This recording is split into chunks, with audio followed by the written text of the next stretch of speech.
Bismillahirrahmanirrahim. Assalamualaikum warahmatullahi wabarakatuh. Alhamdulillahi wa kafa, wassalatu wassalamu ala rasulillahil mustafa wa ala alihi wa sahbihi wa man wafa, wa ba'du. Faya ahbaballahi wa ahbab rasulihi sallallahu alaihi wasallam, kepada saudara-saudariku yang insyaallah dicintai Allah Subhanahu wa taala dan rasulnya, usi nafsi wa iyyakum bitaqwallahi faqad fazal muttaqun fala tamutunna illa wa antum muslimun.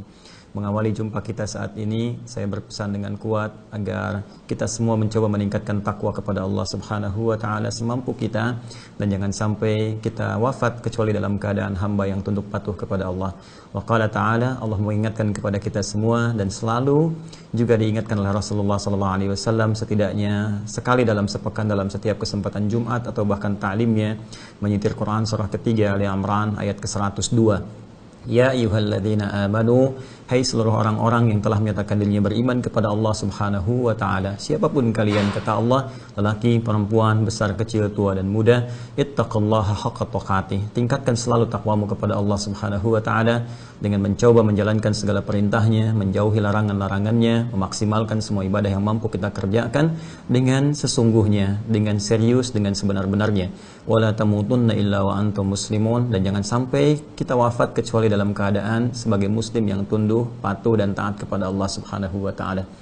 Alhamdulillah, saudara-saudariku, keluarga besar Musyawarah, mengawali jumpa kita dengan rahmat Allah Subhanahu wa taala di malam hari ini, saya ingin mengajak, mengingatkan diri pribadi dan kita semua untuk berdoa khusus kepada Allah Subhanahu wa taala bagi keluarga besar penumpang di pesawat SJ182 yang kita telah ketahui bersama mengalami musibah. Dan Masya Allah, saya sampai sebelum Zoom ini mencoba untuk melihat ya daftar penumpang yang berada di manifest itu yang tersebar di berita, dan saya temukan Masya Allah banyak sekali orang-orang baik, Kapten Afwan, kemudian ada Ustadz pengasuh pondok pesantren, kemudian juga ada banyak orang-orang baik di dalamnya. Dan saya berpikir Masya Allah, bagaimana ketika saya pun dalam keadaan mesti berpulang kepada Allah Subhanahu wa taala, dan belum tentu juga wafat kita dalam keadaan baik jika kita tidak sungguh-sungguh menyiapkan diri. Maka kita sekali lagi selain turut berduka cita, kita bermohon kepada Allah Subhanahu wa taala semoga seluruh hamba-hamba Allah yang terdapat di dalam pesawat yang dimaksudkan, jikapun Allah menakdirkan selamat, diberikan hikmah kebaikan, bila pun seluruhnya sesuai dengan ajal dan takdirnya kembali kepada Allah Subhanahu wa taala, semoga dalam keadaan husnul khatimah, dan kita pun bisa disusulkan dan diikutkan dalam keadaan yang terbaik. Sebab wafat semua bisa menjadi sebab apapun yang terjadi. Ya, bisa boleh jadi karena penyakit, bisa karena jadi musibah, kecelakaan dan sebagainya. Intinya bila sudah tiba ajalnya kita akan kembali. Karena itu, pastikan diri kita dalam keadaan baik, sehingga saat kita pun waktunya tiba untuk pulang dalam keadaan yang terbaik menurut ridha Allah Subhanahu wa taala. Teman-teman sekalian, pada malam hari ini seperti tadi disampaikan, saya sedikit merenungkan sebelum Zoom kita ini. Masya Allah, di keluarga besar Musyawarah, ya, satu dengan lainnya sudah tersambungkan, membangun kekerabatan, ukhuwah Islamiyah dan insaniyah. Ya, Islamiyah itu dalam skop keislaman, insaniyah dalam sisi kemanusiaan dan sosial, sudah banyak yang dikerjakan. Dan saya sejenak merenungkan, apakah semua aktivitas kita ini hanya akan berhenti kebahagiaannya di dunia, ya, atau bahkan akan berlanjut di akhirat pertemuan kita ini. Kita tidak bisa mengetahuinya, tapi kita bisa menyiapkan dan berikhtiar untuk mewujudkan itu semua. Ya, saya sangat khawatir suatu saat kita saling tertawa, gembira, tersenyum, saling mengabari, kadang-kadang ya olahraga bersama dan sebagainya. Tapi kita tidak bisa memastikan apakah suatu saat ketika kita pulang kepada Allah ini akan kembali terjadi. Ya, kita bisa melihat kawan kita yang tertawa, yang bahagia, tersenyum dan sebagainya. Karena itu saya mohon maaf untuk malam hari ini kita akan coba banyak menyiapkan diri dan banyak melihat dan berharap suatu saat kita akan ketemu kembali, kita akan mencoba untuk mewujudkan kebahagiaan ini, dan mudah-mudahan bisa berada bersama Rasulullah sallallahu alaihi wasallam.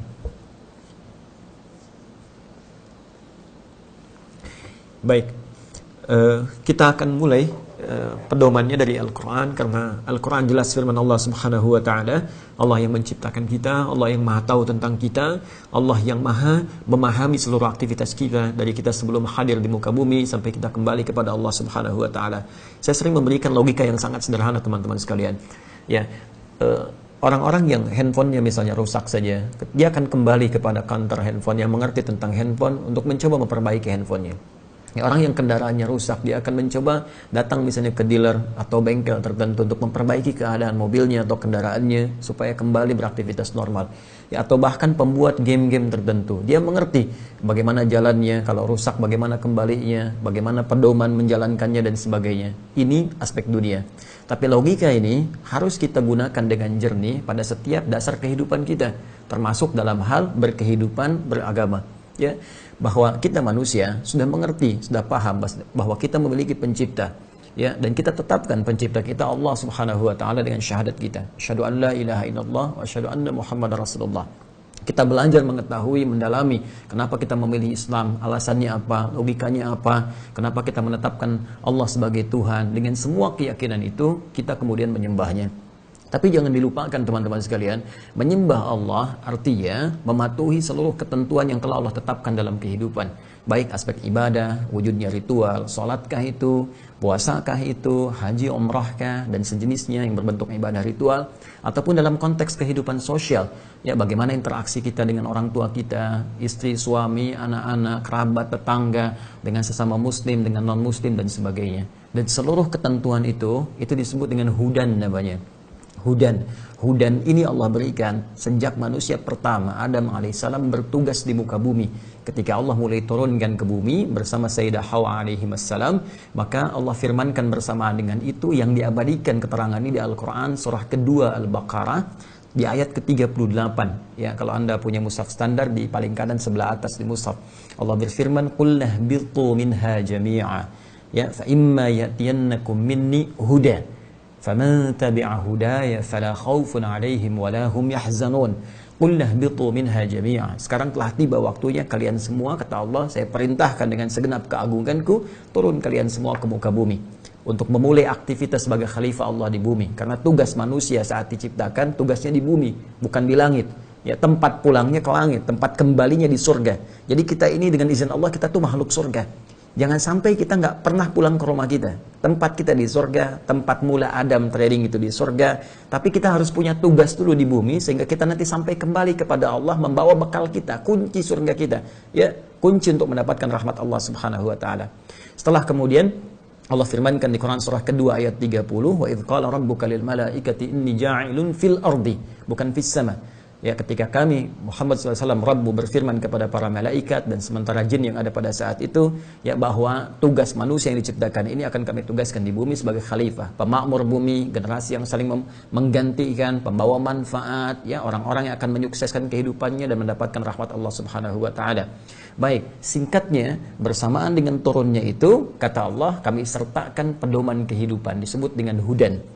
Faman tabi'a hudai, siapa yang mengikuti petunjukku ini, pedoman hidup yang aku siapkan ini, ya, dari sejak awal kehidupan sampai berakhir kehidupan, fala khaufun 'alaihim wa lahum yahzanun, aku akan pastikan seluruh kehidupan, aktivitasnya di muka bumi yang ia jalani, yang ia lakukan, tidak pernah ia merasakan kegelisahan. Artinya tenang, karena tidak gelisah itu sinonimnya tenang. Ya, wala khaufun 'alaihim wa lahum yahzanun, dan tidak pula mereka akan bersedih. Ya, lawan dari sedih itu senang. Artinya, desain kehidupan di muka bumi ini begitu menyenangkan. Ya, begitu menenangkan, menyenangkan dan menenangkan. Jika kita mau mengikuti petunjuk Allah Subhanahu wa taala, mengikuti pedomannya. Nah, jika ada kehidupan manusia, apakah di rumah tangganya, kehidupan sosialnya, kemudian larut dalam kesedihan, tidak pernah mendapati ketentraman, maka boleh jadi bukan aspek dunia yang kurang, mungkin bukan harta yang kurang banyak, mohon maaf, bukan gelar kedudukan yang kurang tinggi. Boleh jadi kita kurang respect dengan pedoman Allah itu. Kita kurang perhatian. Kita kurang mengikuti dan mengamalkan apa yang telah Allah desain, Allah siapkan itu. Nah, sejak Nabi Adam diturunkan, hudan sudah diberikan. Begitu generasi kemudian berganti. Karena Nabi Adam manusia, walaupun punya fitrah kenabian, tetap beliau manusia. Setiap manusia punya jiwa, setiap jiwa punya takdirnya untuk kembali kepada Allah. Quran surah ketiga Ali Imran ayat 185. Kullu nafsin dha'iqatul maut. Setiap yang berjiwa pasti akan mengalami maut. Maut ini pemisah waktu kita selesai untuk kembali kepada Allah Subhanahu wa taala. Yang bertugas namanya malakul maut. Quran surah ke-32 ayat yang ke-11. Qul yatawaffakum malakul mautil ladzi wukkila bikum. Katakan bagi setiap manusia yang berjiwa akan tiba waktunya untuk pulang, kami tugaskan satu malaikat namanya malakul maut untuk mewafatkan mereka. Baik, secara singkat teman-teman sekalian, generasi kemudian berganti, ya, menyebar. Quran surah ke-49 ayat ke-13, ya ayuhan nas, wahai semua manusia tanpa kecuali, inna khalaqnakum min dzakari wa untha, kami ciptakan kalian dari lelaki, perempuan, wa ja'alnakum syu'uban wa qabaila lita'arafu, dan kami jadikan kalian menyebar luas, ya, terpisah-pisah, berbeda-beda, ada beda RT, beda kelurahan, sampai beda negara, beda benua, dan bersuku-suku yang berbeda-beda. Semua ini adalah generasi anak cucu Adam. Karena itu semua keturunan Adam alaihissalam disebut dengan Bani Adam, disebutkan 7 kali dalam Al-Quran. Ya Bani Adam, ya Bani Adam, ya Bani Adam. Nah teman-teman sekalian, setiap berganti generasi, saking sayangnya Allah subhanahu wa ta'ala, setiap manusia harus memiliki kesempatan mendapatkan pedoman tadi. Karena itu dari generasi Adam berganti, diutus oleh Allah setiap nabi dan rasul untuk menyampaikan kembali, menjelaskan kembali pedoman ini. Itulah sifat Rahman Allah subhanahu wa ta'ala. Allah bisa saja membiarkan hambanya beraktivitas. Silahkan, apapun yang kau bisa pilih, kau bisa lakukan. Tapi Rahman Allah, kasih Allah, sayang Allah lebih dalam dibanding segala hal yang kita bayangkan dalam kehidupan. Dan dengan sifatnya inilah, dengan rahmannya, sifat kasihnya, Allah tidak ingin membiarkan satu hamba pun larut dalam keburukan hidup, larut dalam nestapa. Dengan demikian di setiap generasi dikirimkan seorang rasul, diutus kemudian nabi, rasul untuk membawa pedoman ini. Jadi kalau ada manusia yang masih larut dalam keburukan, ya bukan Allah yang salah, manusianya yang tidak mau kembali kepada pedoman itu. Bahkan sekalipun sudah diingatkan oleh nabi dan rasul yang bertugas itu, dan melalui ulama-ulama sebagai pewaris dari nabi dan rasul yang dimaksudkan. Saya beri contoh teman-teman sekalian, ketika sampai di setiap nabi, rasul, itu mereka membawa pedoman. Spesifik nama kitabnya, tetap nama umumnya disebut dengan Hudan. Kita mengenal misalnya Nabi Daud punya kitab Zabur alaihissalam, Nabi Musa alaihissalam punya kitab Taurat, Nabi Isa alaihissalam punya kitab Injil. Itu nama spesifik untuk membedakan dengan nama kitab-kitab lainnya, menunjuk pada setiap masa. Tapi semua isinya itu disebut dengan Hudan, frame-nya Hudan. Ya, jadi kalau kita sebutkan Taurat, Nabi Musa, itu eranya Nabi Musa. Injil, Nabi Isa, eranya Nabi Isa alaihissalam. Kan? Al-Quran, eranya Nabi Muhammad sallallahu alaihi wasallam. Tapi semuanya itu adalah pedoman, Hudan namanya. Saya beri contoh Quran, penegasan surah ke-17 misalnya, Al-Isra. Ya, di ayat yang kedua. Ketika Allah memberikan Taurat kepada Nabi Musa, Taurat disebut dengan Hudan. Wa ataina Musal kitaba, dan kami berikan kepada Musa alaihissalam kitab. Ya, Taurat, nama Taurat disebutkan di Ali Imran, Quran surah ketiga, ayat ketiga. Ya, di Quran surah ke Ali Imran, ayat ketiga, Alif Lam Mim, Allahu la ilaha illa huwal hayyul qayyum, nazzala 'alaikal kitaba bil haqqi musaddiqan lima baina yadayhi wa anzalat Taurat, ya, wal Injil. Dan kami berikan Taurat kepada Nabi Musa, Injil kepada Nabi Isa. Di Quran surah ke-17 Al-Isra, di ayat yang kedua, Allah menegaskan Taurat yang diberikan itu wa ja'alnahu hudan. Ya, dan kami tetapkan itu sebagai pedoman hidup li Bani Israel, bagi Bani Israel, yaitu umatnya Musa pada saat itu. Jadi hanya untuk golongan Bani Israel saja, ya kan? Nah, teman-teman sekalian, setiap nabi rasul sebelum Nabi Muhammad SAW diutus untuk umat-umat tertentu. Bahkan nanti satu masa itu bisa ada 2 rasul, ya, bisa ada 2 nabi, bisa ada 2 rasul. Seperti eranya Nabi Ibrahim alaihissalam. Itu Ibrahim dengan Lut alaihissalam. Lut itu keponakan Nabi Ibrahim. Tapi di satu masa ada 2 nabi, 2 rasul. Nabi Ibrahim bertugas di satu tempat, Nabi Lut bertugas di satu tempat. Nah, dan menariknya ketika umat Nabi Lut itu ingkar, ya, kepada Nabi Lut, bahkan mengancam dan bahkan menantang azab, dan diijabah pada saat itu akan turun azab, itu malaikat yang mau mengadab ke tempat Nabi Lut singgah dulu di tempat Nabi Ibrahim. Itu kisah nanti bisa Anda baca, kisahnya luar biasa itu. Ya, Anda bahkan bisa bikin dikeluarkan dari situ cerita atau bahkan hal tertentu yang bisa menginformasikan dengan lebih baik gitu ya. Itu ada di Quran surah ke-51 Adz-Dzariyat, dari ayat 24 Anda bisa sampai ke ayat ke-33 misalnya, ya, diurut di situ. Nah, singkatnya Nabi Musa Hudan, Nabi Isa dapat Hudan. Nabi Muhammad SAW, karena beliau ini diutus oleh Allah untuk seluruh manusia. Ya, jadi setelah eranya Nabi Muhammad itu tidak akan ada nabi lagi, tidak akan ada nabi rasul lagi setelah beliau, dan diutus rasul yang paling istimewa, malaikat yang paling istimewa, hudannya diturunkan di tempat yang paling istimewa, di waktu yang paling istimewa, dalam keadaan yang sangat istimewa. Itu hanya Nabi Muhammad SAW untuk menggambarkan bahwa risalah yang terakhir, hudan yang terakhir, karena beda dengan yang sebelum-sebelumnya. Yang sebelumnya lokal saja, yang ini sifatnya global, luas sampai masa kehidupan berakhir. Karena itu mesti petunjuknya lebih istimewa, tempatnya istimewa, waktunya istimewa, keadaannya istimewa, penyampainya istimewa, yang menerimanya istimewa. Karena itu semua yang terkait dengan petunjuk ini sifatnya istimewa. Malaikat Jibril ketika ditugaskan menyampaikan wahyu ini naik statusnya menjadi Sayyidul Malaikat, pemimpin para malaikat. Diturunkannya di bulan Ramadan. Ramadan langsung naik status menjadi Sayyidus Syuhur, ya, pemimpin yang paling agung di antara hari, bulan, ya, bulan yang paling agung. Di dalamnya terdapat malam yang paling indah dengan pahala yang sangat besar lebih daripada 1000 bulan kalau kita beribadah di dalamnya. Waktunya, harinya spesifik Jum'ah, Sayyidul Ayyam, ya, penghulu para hari yang paling mulia, banyak keutamaan di dalamnya. Kemudian diturunkan di tempat yang mulia, Mekah, ya. Kemudian dengan turunnya Al-Quran, keberkahan melekat lebih daripada sebelum-sebelumnya. Baik, ketika pindah kemudian Rasulullah SAW ke Yathrib. Yathrib itu dulu tempatnya terbelakang, kotor gitu kan. Ada banyak, bukan hanya resesi lagi ekonominya, tingkatnya tinggi dan pertikaian banyak suku. Diturunkan Al-Quran, didakwahkan di sana, dalam jangka waktu yang sangat singkat berubah jadi suasana kota dengan aura yang sangat indah, banyak cahaya dipancarkan. Kota dengan pancaran cahaya yang indah disebut dengan Al-Madinah Al-Munawwarah. Ya, kemudian Nabi yang terpilihnya sangat istimewa, yaitu Nabi Muhammad SAW, yang sudah banyak dikaji, dibahas sampai diurutkan pada manusia nomor 1 yang paling punya pengaruh terbesar di muka bumi. Nah, jadi teman-teman sekalian, ini menunjukkan saking agungnya petunjuk terbesar yang terakhir yang diberikan kepada semua hal tadi yang saya sebutkan, dan semuanya menjadi istimewa. Artinya, kalau kita bersentuhan dengan petunjuk ini, Allah memberikan sinyal, maka keistimewaan cahaya itu akan diberikan dalam kehidupan kita. Inilah yang dinamakan dengan Al-Quran. Pedoman kita, hudan kita disebut dengan apa? Al-Quran. Tahu dari mana Al-Quran itu punya misi hudan? Firman Allah ini berfungsi sebagai hudan. Langsung penegasan Allah di Quran surah kedua Al-Baqarah di ayat 185.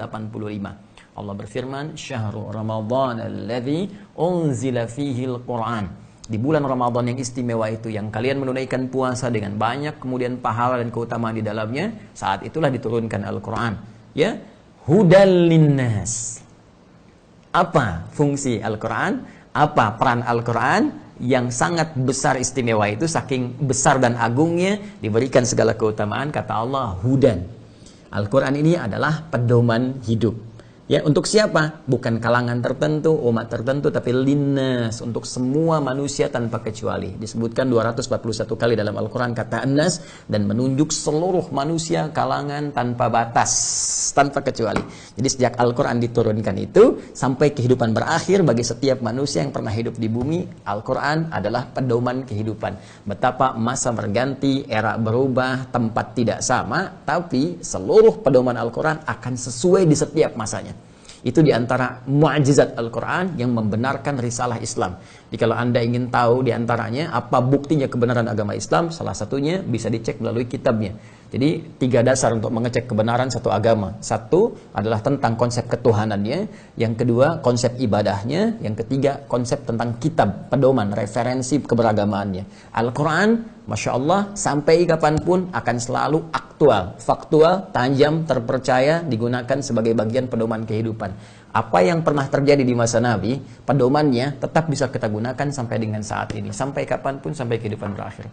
Dan di antara sekian pedoman itu, ada pedoman membangun kekeluargaan yang erat sejak dihubungkan dalam kehidupan dunia sampai kembali kepada Allah Subhanahu wa Ta'ala.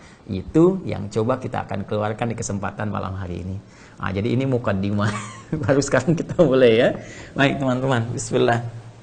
Saya punya waktu sekitar 40 menit ke depan. Kalau mau dibagi dengan tanya jawab, berarti saya akan sederhanakan. Mungkin kita coba ambil 20-25 menit, sehingga nanti ada 15 menit teman-teman untuk bisa berdiskusi, sehingga lebih efektif apa yang kita bisa bahas dan diskusikan pada malam hari ini. Bismillahirrahmanirrahim. Mohon izin tadi saya membuka dulu dengan mukadimah yang disampaikan, supaya kita mengerti kenapa kita harus mereferensikan ke Al-Quran, kenapa kita harus mengkaji dari sana. Dan alasannya telah saya sampaikan tadi dengan janji-janji yang juga Allah tegaskan dan Nabi SAW telah detilkan. Baik, kita akan coba ambil satu batasan dulu, ya.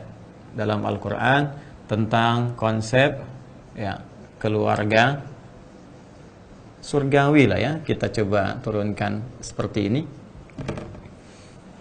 Ya, keluarga surgawi yang sedang beraktivitas di bumi. Jadi bagaimana membangun bentuk kekeluargaan sejak di muka bumi untuk bisa membawa nilai kekeluargaan ini saat kita kembali kepada Allah, mendapatkan rahmatnya dan insya Allah mendapatkan anugerah surganya Allah Subhanahu wa ta'ala. Saya akan memulai satu deskripsi dulu dengan menurunkan dulu beberapa ayat dalam surah-surah Al-Quran. Pertama, konsep umumnya ada di Quran surah ke-52. Mohon izin saya tuliskan karena sering ada yang bertanya namanya At-Tur, dan di ayat ke-21. Kemudian dari sini kita akan turunkan dulu Quran surah ke-4 ya, An-Nisa ya, di ayat ke-9. Dan dari sini kita ambil contoh ya, satu tipe yang disampaikan langsung oleh Allah dalam Al-Quran surah ketiga Ali Imran ya, sebagai contoh kita semua di ayat ke-33 ya sampai dengan ke-37. Nah, ini langsung dengan apa detailnya gitu ya. Jadi ada contohnya, kemudian ada detailnya. Kemudian setelah itu, kalau kita mau turunkan, saya batasi di sini dulu untuk keterangan ke bawahnya.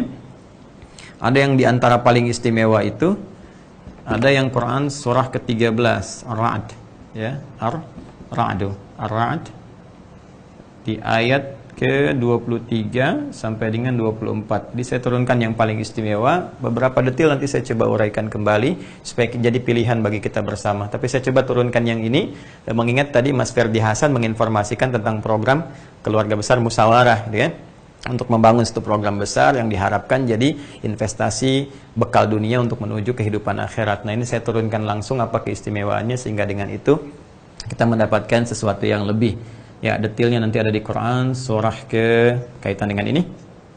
Ya, 35 yaitu surah Fatir. Ya. Di ayat ke-32 sampai 33. Oke, kita mulai dulu ya. Bismillah, Quran surah ke-52 At-Tur. Ya, At-Tur di ayat ke-21, juz ke-7 di mushaf standar paling kiri agak sedikit ke tengah ya. Allah berfirman, a'udzubillahi minasyaitonir rajim, walladzina amanu wattaba'athum dzurriyyatuhum biimanin alhaqna bihim dzurriyyatahum wama alatnahum min 'amalihim min syai' kullu imri'in bima kasaba rahin. Baik, walladzina amanu, adapun orang-orang yang beriman itu kepada Allah Subhanahu wa taala. Izin saya tuliskan dulu kalimatnya, ayatnya ya, dari yang saya bacakan tadi untuk menerangkan lebih jauh sehingga kita bisa mengeksplorasi lebih dalam. Ya, bismillah. Walladzina amanu. Amanu. Ya. Ini dia. Wattaba'athum dzurriyyatuhum. Nah, jadi teman-teman bisa lihat mushaf juga untuk menyamakan biimanin. Nah, ini sampai sini dulu, sebentar. Ya, alhaqna bihim dzurriyyatahum. Nah, sampai sini dulu. Tadi kan baik-baik, fokus teman-teman sekalian. Walladzina amanu, adapun, dan itu wa itu bisa diartikan dan, bisa diartikan adapun, ya. Adapun orang-orang yang beriman itu tanpa kecuali. Saya ingin jelaskan sebentar ya, teman-teman. Alladzina itu di gramatikal bahasa Arab itu disebut dengan isim mausul. Ya, yaitu kata sambung yang mewakili satu subjek atau objek tertentu. Baik ya? Nah, ini alladzina dengan bentuk jamak tanpa batas. Di Al-Qur'an disebutkan 1080 kali. Jadi nanti bentuk tunggalnya ada alladzi khusus untuk laki-laki satu saja misalnya, ya, mudzakkar sifatnya. Kemudian allati, ya, allati itu biasanya kalau untuk yang bernyawa untuk perempuan satu bentuknya, gitu kan? Jamaknya ada allati atau allawati, gitu kan? Nah, tapi kalau alladzina itu kalau spesifik ingin dikhususkan untuk laki-laki saja dalam konteks pemaparan gender tertentu bisa, ya, misalnya untuk persoalan masalah waris gitu kan, biasanya dipisahkan. Tapi kalau sifatnya umum tidak spesifik, maka kata alladzina ini mencakup keseluruhan tanpa kecuali. Jadi bisa laki-laki, bisa perempuan, ya, tua, muda, besar, kecil. Yang penting mereka seluruhnya punya syarat tertentu yang disebutkan. Karena itu kalau di Al-Quran ditemukan kalimat alladzina, konteksnya umum, berarti hukumnya berlaku bagi seluruh, ya, hamba-hamba Allah, pemilik iman. Ya, puasa misalnya diungkap dengan kalimat ya ayyuhalladzina amanu. Ya, setiap orang yang memiliki iman, kutiba alaikumusiyam, diwajibkan bagi kalian menunaikan puasa. Maka perintah itu berlaku bagi laki-laki, perempuan, besar, kecil, tua, muda, dan sebagainya. Kembali ke sini, Allah sampaikan pembuka ayat ini, walladzina amanu, adapun para pemilik iman. Ya, kata Allah, semua, tidak aku bedakan. Baik itu lelaki, perempuan, besar, kecil, tua, muda, dan seterusnya. Ya, yang penting dia telah memiliki iman. Yang penting dia punya keyakinan terhadap Allah tanpa ragu. Nah, iman itu, perhatikan baik-baik. Iman itu punya tanda, punya bukti. Ya, jadi iman itu kan satu keyakinan tanpa ragu, singkatnya demikian. Keyakinan tanpa ragu. Setiap keyakinan, sesuatu yang yakin itu termasuk amalan hati. Jadi dalam hidup kita itu ada amalan terkait dengan hati, ada amalan terkait dengan pikiran, ada amalan terkait dengan lisan, ada amalan terkait dengan perilaku anggota tubuh kita yang lainnya, disebut dengan jawahir namanya. Ya, berpikir itu amalan akal kita, pikiran kita, prasangka itu pikiran kita. Kita diminta untuk berprasangka baik, disebut dengan husnudzan. Ya kan? Amalan-amalan fisik kita, menyentuh dengan tangan, berjalan dengan kaki, bicara dengan lisan. Nah, hati itu pun punya amalan. Ya, seperti niat itu di hati, gitu kan? Keyakinan itu di hati, cinta itu di hati. Setiap hal yang terkait dengan amalan hati itu butuh pembuktian untuk menunjukkan kebenaran apa yang sedang dikerjakan oleh hati ini. Karena kalau nggak ditampilkan, nggak nyata sifatnya, nggak ketahuan gimana benarnya, kan? Maka semua amalan hati itu mesti dibuktikan lewat perilaku, lewat tindakan, minimal lewat ucapan. Ya, seperti sama misalnya, cinta itu amalan hati. Ketika ingin dibuktikan, mesti ada pembuktian, kan? Nah, maka dibuktikan lewat amalan lisan dalam bentuk akad. Ya, jangan biarkan seseorang misalnya hanya memberikan satu gambaran-gambaran kata-kata saja. Tidak, pembuktian cinta itu lewat akad. Saya terima nikahnya si Fulana binti Fulan dengan mas kawin sekian dibayar tunai. Itu pembuktiannya, akad. Jadi kalau ada akhwat nih di musyawarah siapapun yang berkata aku mencintaimu, maka jawab kalimat ini, buktikan cintamu dengan menuliskan namaku di buku nikah kita. Ya, sehingga aku punya BPKB, buku pernikahan kita berdua. Ya, ya, bukan cuman sekedar mohon maaf jalan berdua bareng dan sebagainya, tidak. Pembuktiannya itu lewat nikah, pembuktiannya lewat akad. Iman itu amalan hati tertinggi. Ya, keyakinan tanpa ragu, itu awalnya. Al-yaqinu bila syakin, keyakinan tanpa ragu terhadap Allah Subhanahu wa taala yang kita tetapkan sebagai Tuhan. Satu-satunya, tidak ada yang lain layak untuk disembah. Pembuktiannya apa? Nah, pembuktian dari keyakinan ini adalah bangunan komitmen untuk mengerjakan perbuatan, ya, untuk membuktikan iman kita. Perbuatan disebut dengan amal namanya. Ya, perbuatan yang membenarkan iman itu sehingga diridhai oleh Allah disebut saleh namanya. Maka dari sini muncul istilah amal saleh. Amal saleh. Jadi amal saleh itu satu bukti akan benarnya iman. Kalau seseorang mengatakan dirinya beriman, amal salehnya bisa terlihat. Ya, bisa nampak keimanan itu melalui apa? Melalui amal saleh. Baik ya. Teman-teman sekalian, kembali ya. Saya kembalikan ke sini. Nah, ada kaidah yang penting untuk diketahui oleh kita semua. Di dalam Al-Qur'an, seringkali kata iman disandingkan dengan amal saleh. Saya beri contoh Quran surah 103, Al-Asr misalnya. Allah berfirman, "Wal 'asr." Ya, innal insana lafi khusr illa alladzina amanu iman wa 'amilus shalihat. Ini kaidah dasarnya. Ya, jadi orang-orang yang beriman itu kata Allah, pembuktiannya mesti ditunjukkan lewat amal saleh. Jadi kalau sudah ada kata iman, itu pasti persamaannya dengan amal saleh. Nah, tapi ada yang menarik. Kalau di Al-Quran disebutkan kata imannya saja, dan tidak disebutkan amal solehnya, ini menunjukkan sudah otomatis amal soleh itu sudah rutin dikerjakan oleh orangnya. Sehingga tidak usah disebutkan lagi, disebutkan iman pun dia sudah mengerti, sudah tampak amal soleh dalam dirinya. Jelas ya? Jadi kalau imannya disebutkan, ya maaf, iman disebutkan, amal solehnya muncul atau detilnya muncul, itu latihan. Ya, seperti tadi, wal 'asr innal insana lafi khusr illa alladzina amanu wa 'amilus shalihat. Iman disebutkan, amal solehnya muncul. Atau yang dirinci, ya, Al-Baqarah ayat ketiga, kalimat iman pertama disebutkan dalam Al-Quran, kemudian rincian amalnya. Alladzina yu'minuna bil ghaib, yaitu orang-orang takwa itu orang-orang yang beriman, mengupgrade imannya kepada Allah walaupun belum tampak dalam pandangannya.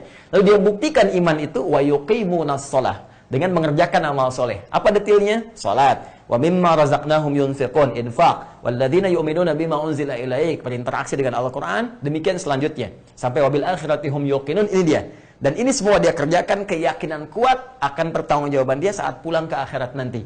Nah, teman-teman sekalian, kalau itu sudah terbiasa kita kerjakan, kita berlatih dengan baik, kita siapkan, maka itu sudah tercakup dalam kata iman. Jika tidak disebutkan amal solehnya, ya, setelah menunjukkan kata iman, itu artinya sudah otomatis tercantum di dalamnya.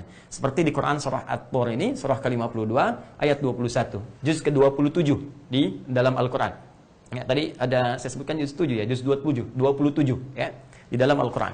Perhatikan, walladzina amanu, dengan demikian cara menerjemahkannya, lihat baik-baik.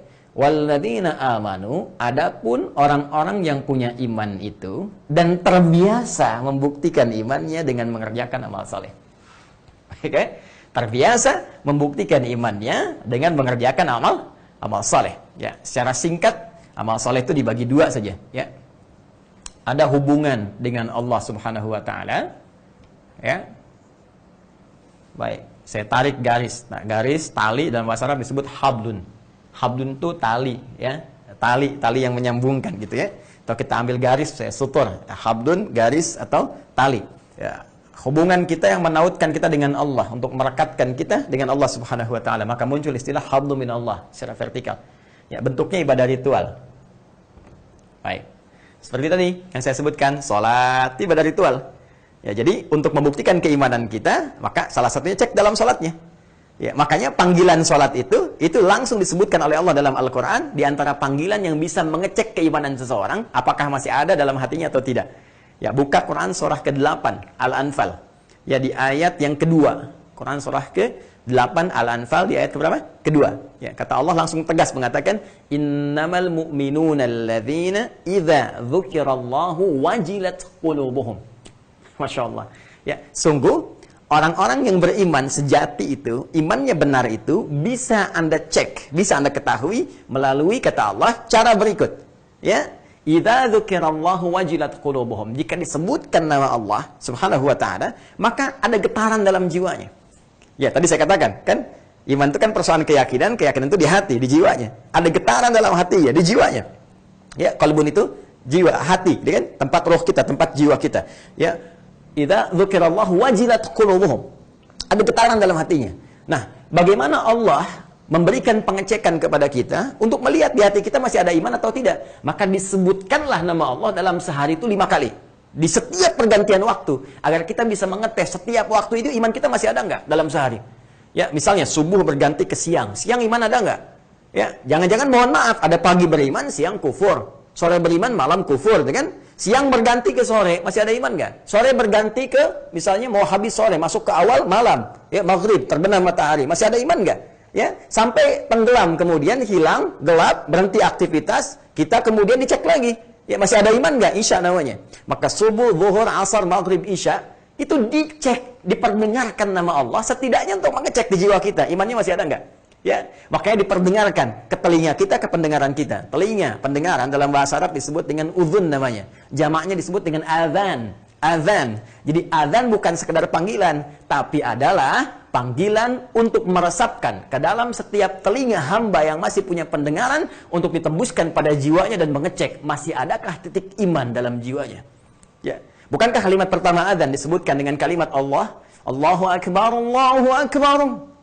Ya, begitu disebutkan kalimat Allah, setiap ada tetes iman dalam hati kita, pasti jiwanya akan mengingatkan, sudah adzan ya Allah, sudah adzan. Semakin kuat imannya, semakin kencang getarannya. Bahkan semakin dahsyat imannya, sebelum adzan, dia sudah menanti jam berapa zuhur saat ini.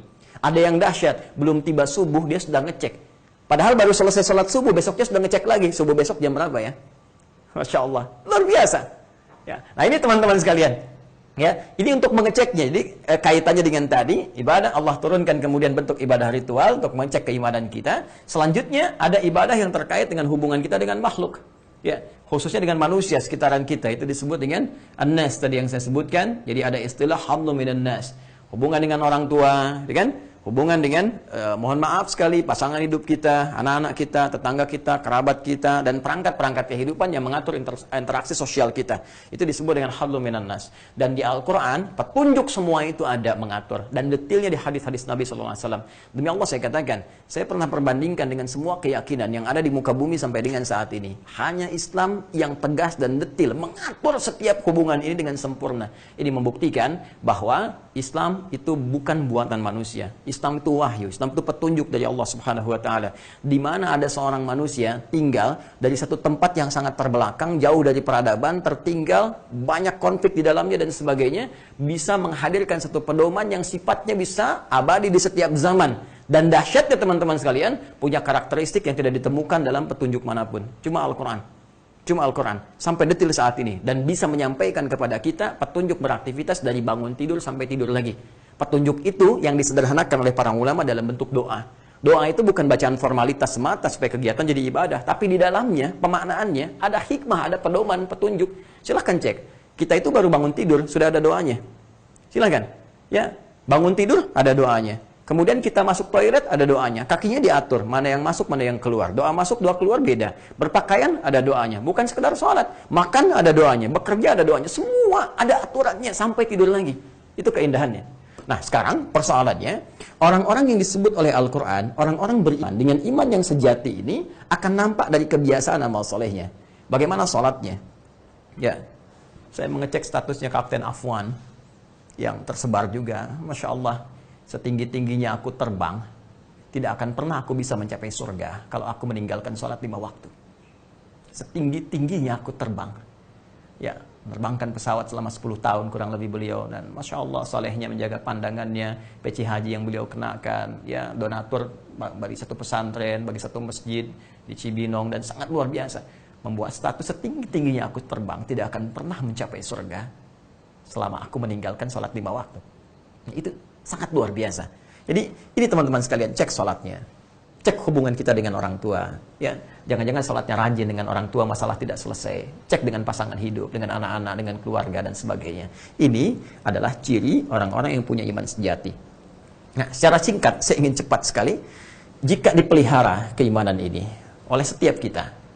Nah, yang paling menarik, wattaba'athum dzurriyyatuhum biimanin. Nanti saya berhenti sampai di sini, saya tawarkan kepada Anda apakah saya lanjutkan atau kita jeda untuk tanya jawab. Saya harus konsisten dengan apa yang saya sampaikan tadi di awal, dan mungkin boleh jadi kalau teman-teman agak waktu luang, mungkin saya bisa tambahkan 15 menit dari apa yang telah kita tetapkan. Izin mengkonfirmasi Mas Ferdi Hasan, kita jeda atau saya izin lanjutkan dulu? Saya rasa dilanjutkan dulu, Ustaz. Baik, mohon izin ya teman-teman semua, saya langsung saja. Nah, sekarang kaitan dengan tema kita tadi, ayatnya belum tuntas. Wattaba'athum dzurriyyatuhum biimanin. Lalu diikutilah pola kehidupan ini, ya. Diikutilah karakteristik hidup semacam ini, yaitu beriman kepada Allah, menjaga waktu sholat, kemudian berinteraksi baik dengan sesama. Passionnya apapun ya. Anda bisa memilih apapun yang baik-baik untuk beraktivitas selama di muka bumi. Silahkan. Anda mau jadi pejabat, jadi diplomat, jadi pebisnis, jadi public figure yang lain, jadi artis dan sebagainya. Silahkan. Miniatur kehidupannya ada di era Nabi SAW. Di era Nabi ada ahli militer seperti Khalid bin Walid, Abu Ubaidah bin Al-Jarrah. Kemudian ada pebisnis misalnya seperti Uthman bin Affan radhiyallahu ta'ala anhu, Abdurrahman bin Auf radhiyallahu ta'ala anhu. Ya kan? Ada diplomat seperti Amr bin As, ada birokrat, ada macam-macam. Ya, termasuk ada artis juga. Ya, artisnya Nabi itu, ya, pujangganya Nabi namanya Syairun Nabi, Hasan bin Thabit, sampai diabadikan amal solehnya dalam Al-Quran.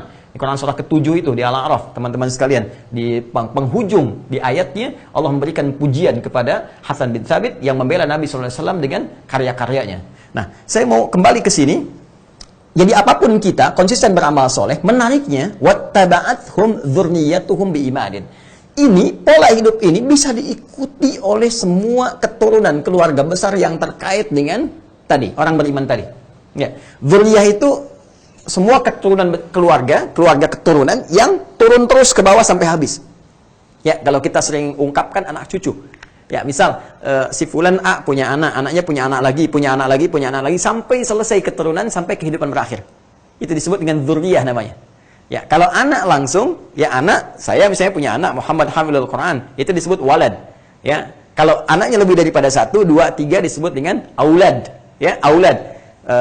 Quran surah ke-2 Al-Baqarah ayat 233. Wal walidatu yurdi'na auladahunna. Itu kalimat aulad pertama disebutkan dalam Al-Quran.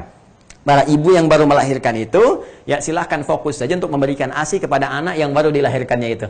Ini ketika melahirkan punya anak disebut walad, banyak aulad, punya anak lagi cucu hafid, punya cucu lagi terus sampai ke bawah disebut dengan dzurriyyah. Ya, kata Allah, jika diikuti oleh semua keturunan ini, pola hidup seperti semacam ini, ya misalnya ini ada yang jadi arsitek, jadi insinyur, jadi ulama, jadi macam-macam, tapi tetap dijaga. Salatnya bagus, berinteraksi sosialnya bagus, amalannya bagus, ya biimanin, dengan dasar iman. Iman kepada Allah dibuktikan dengan yang tadi, Allahu Akbar, alhaqna bihim dzurriyyatahum. Alhaqna bihim dzurriyyatahum. Kami akan kumpulkan kembali mereka semua. Ya, kumpulkan kembali mereka semua. Kapan? Di mana? Yaitu saat kembali kepada Allah Subhanahu wa taala di satu tempat yang terbaik, di surganya Allah Subhanahu wa taala. Janji Allah. Di dunia sudah enak, sudah nyaman, sudah damai, beraktivitas dan sebagainya, di akhirat ketemu lagi. Ini syaratnya. Tapi ayatnya belum selesai. Wa ma alatnahum min amalihim min syai'. Saya janjikan, saya pastikan kata Allah, saya tidak akan sia-siakan apapun usaha mereka yang mereka kerjakan untuk mewujudkan harapan ini. Jadi kalau kita punya harapan besar bertemu kembali dengan anak kita, keluarga kita, ayah kita, ibu kita, kakek kita, nenek kita, sahabat kita, tetangga kita, kerabat kita, keluarga besar kita, dan kita berusaha mewujudkan itu dengan berikhtiar saat di muka bumi, kata Allah, saya nggak akan pernah sia-siakan usaha itu. Akan saya nilai, akan saya lihat, dan akan saya buktikan ketika kalian kembali kepadaku, kata Allah. Ya, tapi belum selesai ayatnya. Wa ma alatnahum min amalihim min syai' kullu imri'in bima kasaba rahin. Tapi semua itu pilihan kembali kepada kalian masing-masing. Usaha kita, ya itu yang akan menentukan. Kita tergadai, rahin itu tergadai dengan usaha yang kita akan wujudkan. Ada nggak usahanya? Kalau kalian berusaha, aku akan wujudkan, kata Allah. Tapi kalau kalian nggak berusaha, masing-masing saja, nggak peduli dengan yang lain, hanya pribadi hidup saja, bahkan orientasi dunia semata, jangan harap ini terjadi. Ya, apa kaitan dengan keluarga besar musyawarah yang belum tentu bisa lihat satu nasab? Ya, tidak berhenti sampai di sini. Ada penegasan di Quran surah keempat An-Nisa di ayat yang ke-69 sebelum kita masuk ke yang sini. Di ayat ke-69 Allah sampaikan, wa may yuti'illaha war rasul. Siapa yang memenaati Allah dan Rasulnya? Ya, dalam segala bentuk perintah, larangan, petunjuk-petunjuknya. Wa may yuti'illaha war rasul faulaika ma'al ladzina an'ama Allahu 'alaihim minan nabiyyin was-siddiqin wasyuhada'i was-salihin wa hasuna ulaika rafiqa. Maka kami akan tempatkan mereka di surga kelak bersama orang-orang terbaik yang pernah beraktivitas di bumi. Baik itu seluruh kalangan para nabi dan rasul. Orang-orang saleh. Orang-orang baik. Saleh itu kan tadi yang beraktivitas ini. Ya. Wasyuhada, para syuhada, wassalihin, orang-orang saleh, wassiddiqin, orang-orang jujur. Jadi saya bayangkan keluarga si fulan saleh, keluarga Mas Ferdi saleh, Mas Dude saleh, Mas Dimas saleh, Mas Wisnu saleh, yang lain saleh, semua berusaha begini, itu dikumpulin lagi. Dikumpulkan lagi. Disatukan oleh Allah Subhanahu wa taala. Ya, wa hasuna ulaika rafiqa, kata Allah, kalau kalian melihat model yang seperti itu model terbaik yang jadi contoh. Jadi kalau teman-teman public figure, ya ini bikin satu komunitas namanya musyawarah misalnya, terus dilingkan di situ, dipersatukan dalam kebaikan dengan roh spirit tadi, dijaga oleh kita, itu model terbaik. Anda bikin model yang bagus sekarang. Itu kalau dicontoh oleh orang lain, diteruskan jadi pahala, jadi jariah. Jadi bikin musyawarah itu ya bukan kumpulan sia-sia. Bukan yang cuman kumpul, datang, pulang, selesai gitu, bukan itu. Mesti beda. Mesti punya kualitas, mesti punya visi. Apa misinya? Kalau Anda cuma bikin perkumpulan yang orang datang kumpul, tertawa, cerita, gembira, pulang, banyak perkumpulan, banyak grup sudah dibuat. Tapi apakah perkumpulan grup itu mengantarkan kita pada rahmat Allah? Ini yang membedakan. Maka saya mohon, mumpung masih ada kesempatan, sebelum waktunya kita kembali, sebelum waktunya kita pulang, masih ada kesempatan untuk mewujudkan itu. Dan kalau bicara akhirat, pembuktiannya bukan di dunia. Dunia itu cuma bonus ya, kasih sayang, perhatian. Ya kan, simpati, saling mendoakan, saling merasakan, saling mengunjungi. Itu bonus saja. Ya, sebagai pendahuluan rahmat Allah yang ditunjukkan di bumi. Nanti pembuktiannya saat kembali kepada Allah. Kita akan lihat. Masya Allah, ini usaha kita dulu. Ya Allah, ini hasil yang kita kerjakan. Alhamdulillah. Ini, teman-teman sekalian. Nah, sekarang, bagaimana cara mewujudkan itu? Ya, Nah, kita akan coba turunkan dulu, kita agak cepat sedikit ya, mudah-mudahan bisa berhenti di jam 9, supaya nanti saya berikan 15 menit dulu mungkin untuk bisa sedikit diskusi. Saya cepat.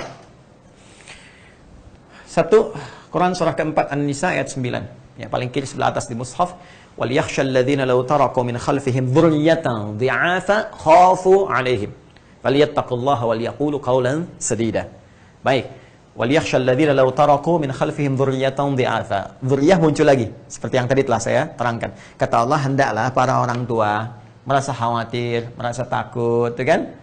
Kenapa? Kalau seketika mereka meninggalkan keturunannya dalam keadaan yang lemah. Ini motivasi pertama dari Al-Quran. Kalau Anda sudah termotivasi untuk menyiapkan tadi generasi yang baik, teman-teman yang baik, semua yang baik, maka pertama, tanamkan motivasi kuat dalam jiwa. Mesti punya prinsip. Jangan sampai ini generasi saya jadi lemah. Jangan sampai generasi saya misalnya tidak siap menghadapi tantangan-tantangan di masa depan. Ya, tidak siap beramal soleh, tidak siap mendekat kepada Allah.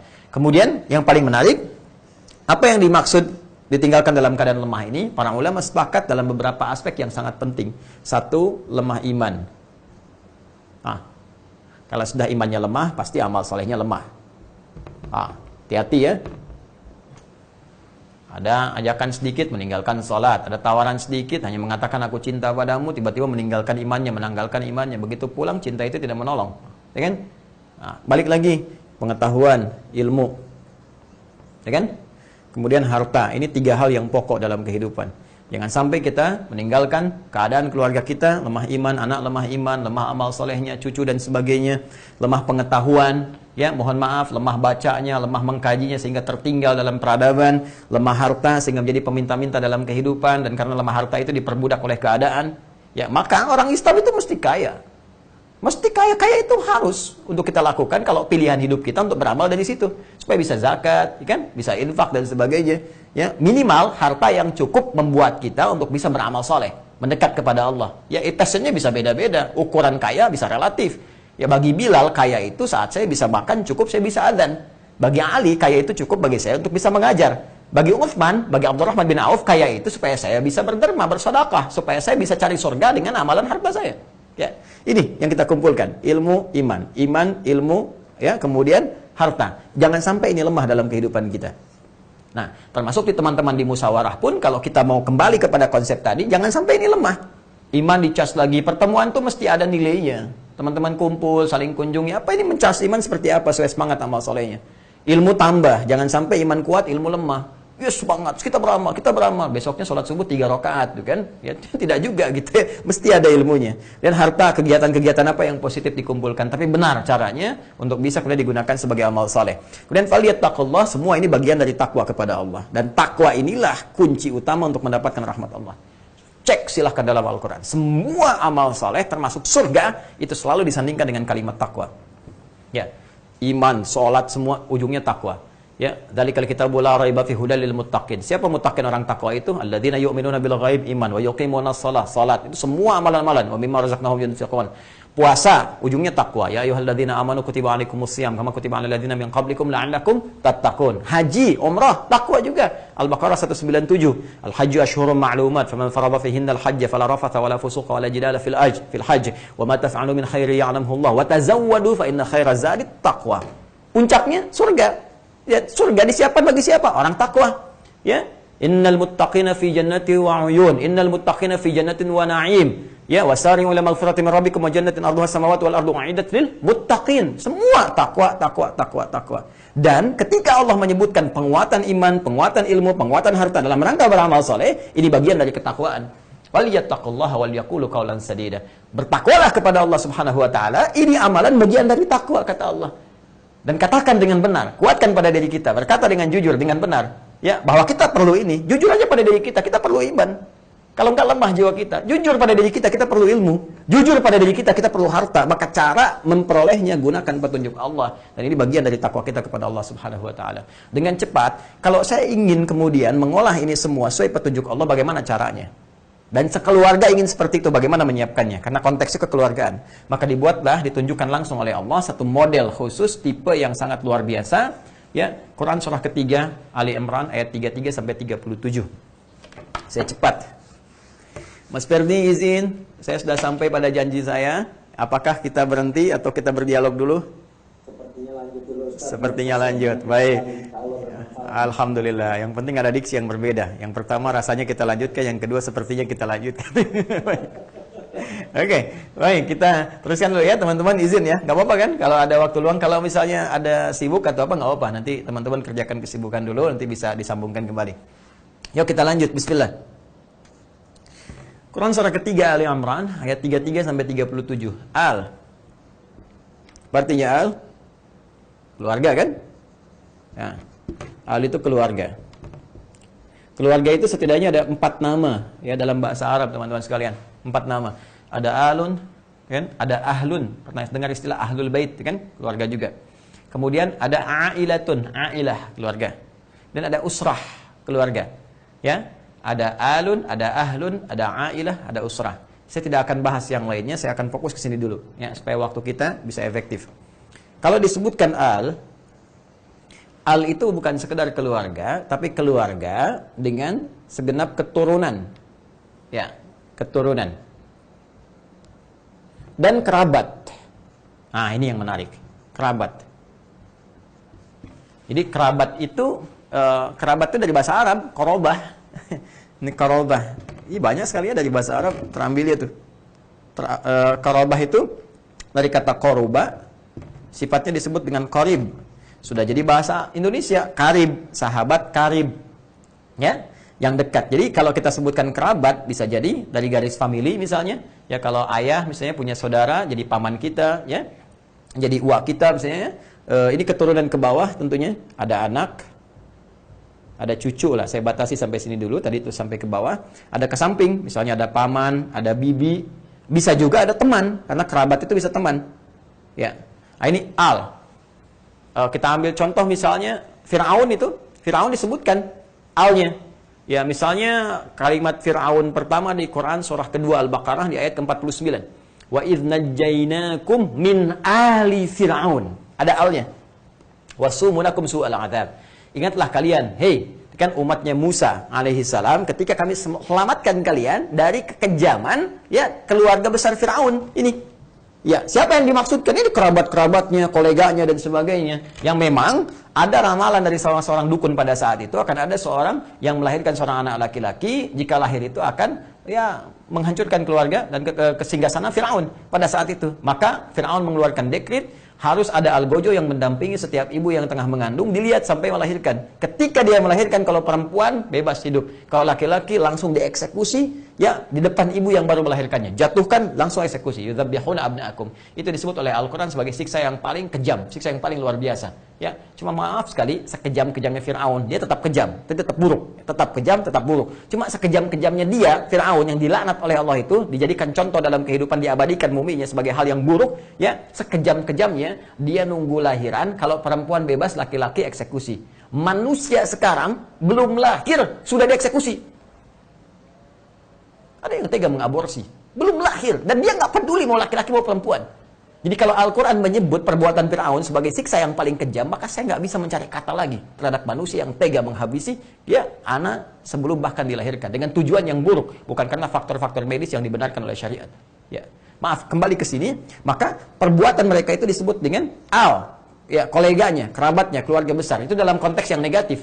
Maka di Fir'aun itu ada penasehatnya namanya Haman, ya ada bala tentaranya dan sebagainya, itu oleh Al-Quran dikumpulkan jadi al, kerabat. Saya ingin menunjukkan sebuah kesan bahwa kalau ada kata al, ini menunjuk satu hubungan ya, yang sangat rekat, baik dari garis keturunan ataupun kekerabatan. Kekerabatan bisa masih dari garis family, ataupun misalnya teman dan sebagainya. Nah, yang sisi positifnya, sampai Allah jadikan satu surah, adalah Imran. Ya, dicontohkan langsung oleh Allah. Bahkan ada surah namanya Ali Imran, keluarga besarnya Imran, baik dari keturunannya, ataupun kerabatnya, familinya, itu semua jadi sebuah contoh yang Allah berikan kepada kita bagaimana membangun sebuah keluarga. Kenapa mesti Imran? Ya, supaya manusia nggak ngeles. Sebab kalau masih dicontohkan Nabi, Rasul, orang akan katakan, itu kan keluarga Nabi Ustadz, keluarga Rasul Ustadz. Makanya Allah tunjukkan yang bukan Nabi dan bukan Rasul, tapi bisa menyiapkan keturunannya, bahkan di antara mereka ada yang jadi Nabi dan Rasul. Ya, makanya ketika Allah menegaskan, Quran surah ketiga Ali Imran ayat 33, perhatikan firmannya. Ya, innallaha astafa Adama wa Nuha wa ala Ibrahim wa ala Imran 'alal 'alamin. Dzurriyyah muncul lagi. Ayat 34-nya, dzurriyyatan ba'dhuha min ba'd wallahu samii'un 'alim. Innallaha astafa, sungguh Allah telah memilih ya dengan jalur-jalur kebaikan. Satu, Adam. Ya, Adam disebutkan tunggal. Keluarganya tidak masuk karena ada keluarga yang bermasalah di dalamnya. Wa Nuha, Nuh disebutkan tunggal. Ya, kenapa tunggal? Karena ada bagian keluarganya yang tidak ideal. Dalam konteks ini, ada yang bahkan menghambat dakwahnya Nabi Nuh alaihissalam karena pengaruh-pengaruh tertentu.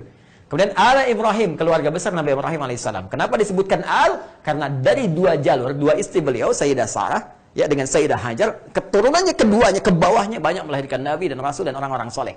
Termasuk Nabi besar Muhammad sallallahu alaihi wasallam.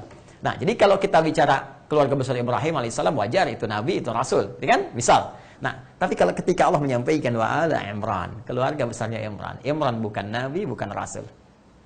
Seorang hamba Allah yang melihat pola kehidupan Nabi dan Rasul sebelumnya, bagaimana mereka diperintahkan oleh Allah membawa pedoman mendidik keluarga besarnya, kerabatnya dan sebagainya sehingga menyatu dalam kebaikan dan mewujudkan janji yang Allah berikan untuk mempertemukan mereka di surga. Maka diikutilah petunjuk itu dilakukan oleh beliau kompak dengan istrinya namanya Hannah.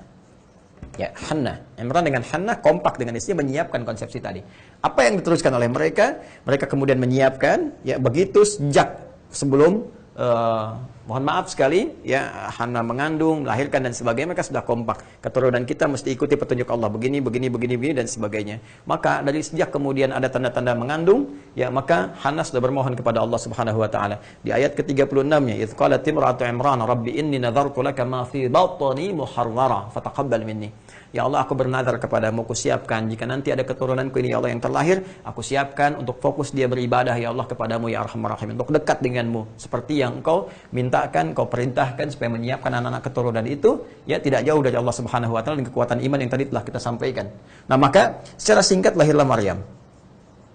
Nah, yang menarik ketika lahir ini teman-teman sekalian, semua polanya diikuti. Satu, doa. Jadi dari doa saat sebelum lahiran, setelah menikah, gitu kan? Doa saat sedang mengandung. Nah, ini saat nikah. Ya, nikah aja kan kita sudah berdoa kan? Barakallahu laka itu doa, ya. Kemudian saat istri mengandung, hamil, nanti ada doa juga. Kemudian saat lahiran ada doa juga supaya dijauhkan dari setan. Ayat 36 itu doa. Wa inni samaituha Maryam, diberi nama wa inni u'idzuha bika wa dzurriyyataha minasyaitonir rajim.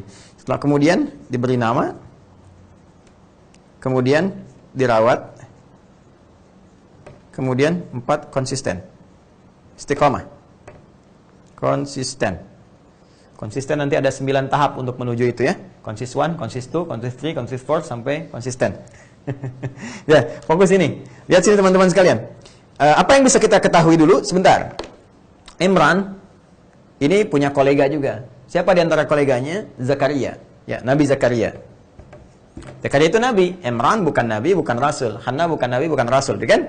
Punya kolega, ini Zakaria, yang ini kerabatnya, ini yang saya dikatakan al karena mencakup Nabi Zakaria di sini. Lahir Maryam. Apa yang dilakukan kemudian oleh keluarga ini ketika Maryam lahir? Pertama tadi doa, ini petunjuk bagi kita ya. Ya, petunjuk bagi kita. Jadi kalau nikah sudah ada doa, sudah ada dalam Islam, barakallahu laka wa baraka 'alaika wa jama'a bainakuma fi khair, berdoa. Kemudian ketika mengandung ada doanya lagi. Ya, kalau tadi Hannah berdoa kepada Allah supaya minta dijauhkan dari setan, kita langsung diatur. Ada di Quran surah ke-7 misalnya, ya kita lihat di ayat 189, ya di ujung ayatnya, lain ataitana shalihan lanakunanna minasyakirin. Ayat 189 di surah ke-7 Al-A'raf. Ya, falamma taghasyaha hamalat hamlan khafifa, falamma athqalat da'awallaha rabbahuma, ya singkatnya lain ataitana shalihan lanakunanna minasyakirin. Ketika kandungan itu mulai lebih besar, lebih berat, di sana kemudian mereka berdoa meminta kepada Allah, khususnya istrinya bermohon, ya suaminya juga bermohon, ya Allah, mohon kau berkehendak jikalau anak yang dilahirkan, mohon jadikan anak yang saleh. Tentu kami akan sangat merasa bersyukur kepadamu. Ini sampai di ayat 189 saja, ya. Jelas. Ini berdoa.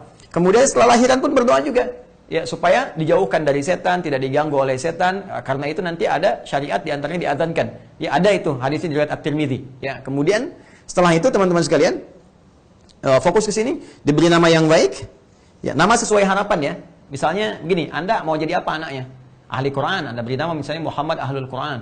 Ahli hadis Muhammad Fahimul Hadis. Ahli tafsir Muhammad Faqihut Tafsir misalnya kan. Nah, dan seterusnya. Atau misalnya insinyur yang soleh, ya Muhammad, Muhandis Saleh, dan seterusnya. Ya, jadi Anda bisa cari nama-nama yang dengan nama itu menjadi doa.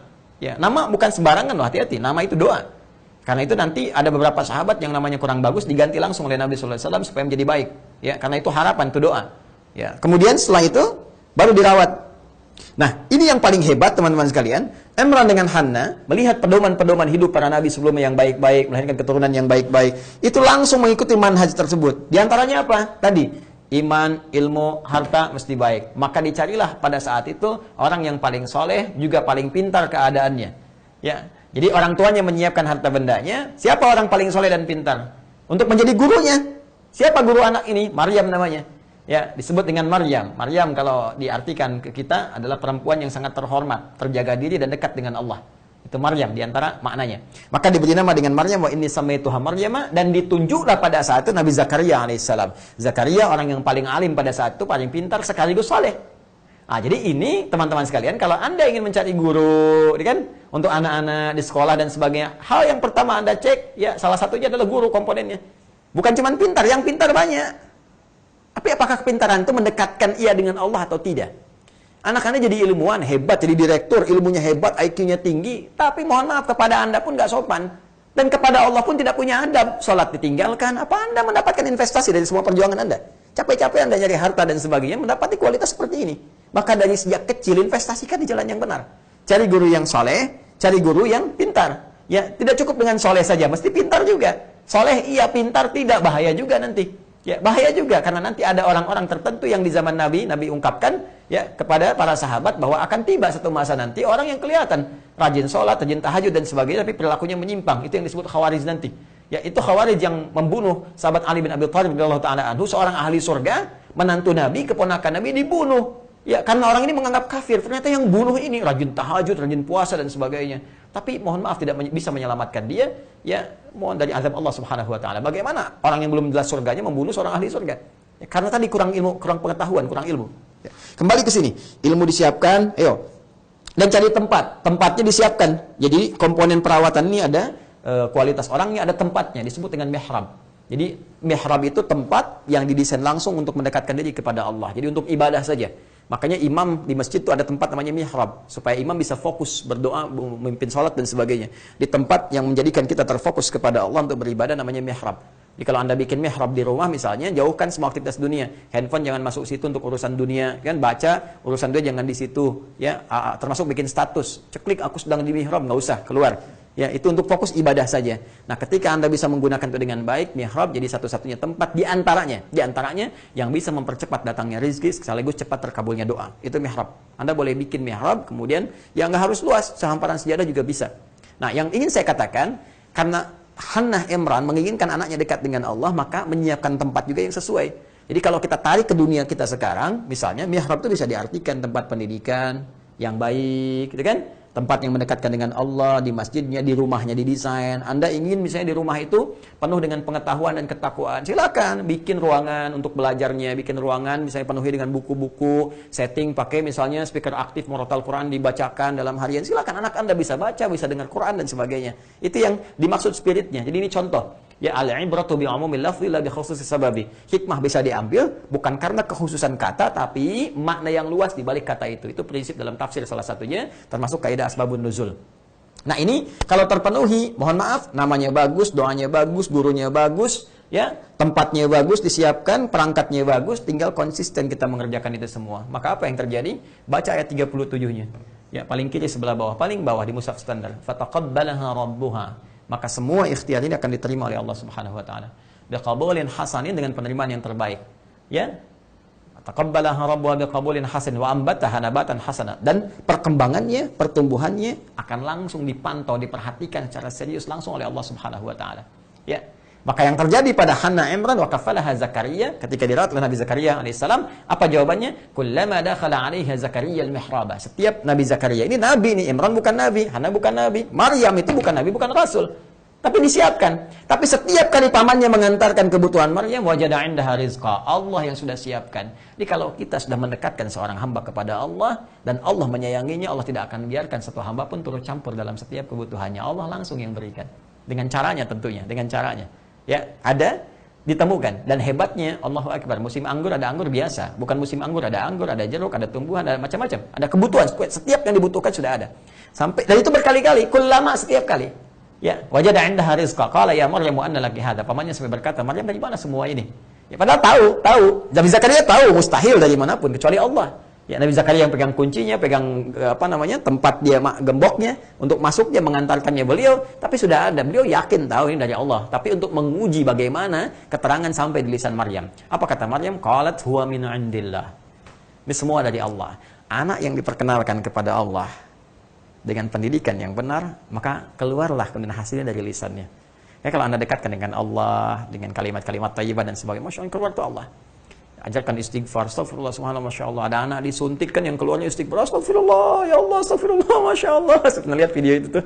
Ya, tapi kalau Anda dekatkan dengan misalnya ya tayangan-tayangan yang lain, atau misalnya ya mainan-mainan yang lain dan sebagainya, tidak salah, silahkan, cuma hasilnya juga keluar. Dekatkan dengan Doraemon, keluar Doraemon, Nobita, Suneo, Giant, ya Pokemon, macam-macam, ya Tobot X, Tobot Y, ya Robocar Poli, Embers dan sebagainya, bisa jadi. Saya hanya baca gitu kan. Tapi tidak salah, silakan saja gitu kan. Cuma ya itu hasilnya. Tapi kalau Anda dekatkan dengan Allah, jadi hasil seperti ini. Keluarlah dengan kalimatnya, huwa min indillah, innallaha yarzuqu may yasha bighairi hisab. Dan ada kalimat dahsyat dari Maryam, Allah akan menjanjikan ya rizki tanpa batas bagi siapa yang dikehendakinya. Nah, kalimat siapa yang dikehendaki itu umum sifatnya, bukan menuju kepada Maryam saja, dan dibaca oleh Nabi Zakaria pada saat itu siapapun jika mengikuti manhaj ini, pedoman hidup ini. Ya, dan Nabi Zakaria membuktikan pada saat itu belum punya keturunan, belum ada anak, dan mohon maaf istrinya divonis sudah menopause dan mandul, secara medis mustahil punya keturunan. Maka diikutilah apa yang disebutkan oleh Maryam, sholat di mihrabnya itu, begitu sholat langsung dikabulkan. Kisahnya ada di ayat 38 sampai 39-nya.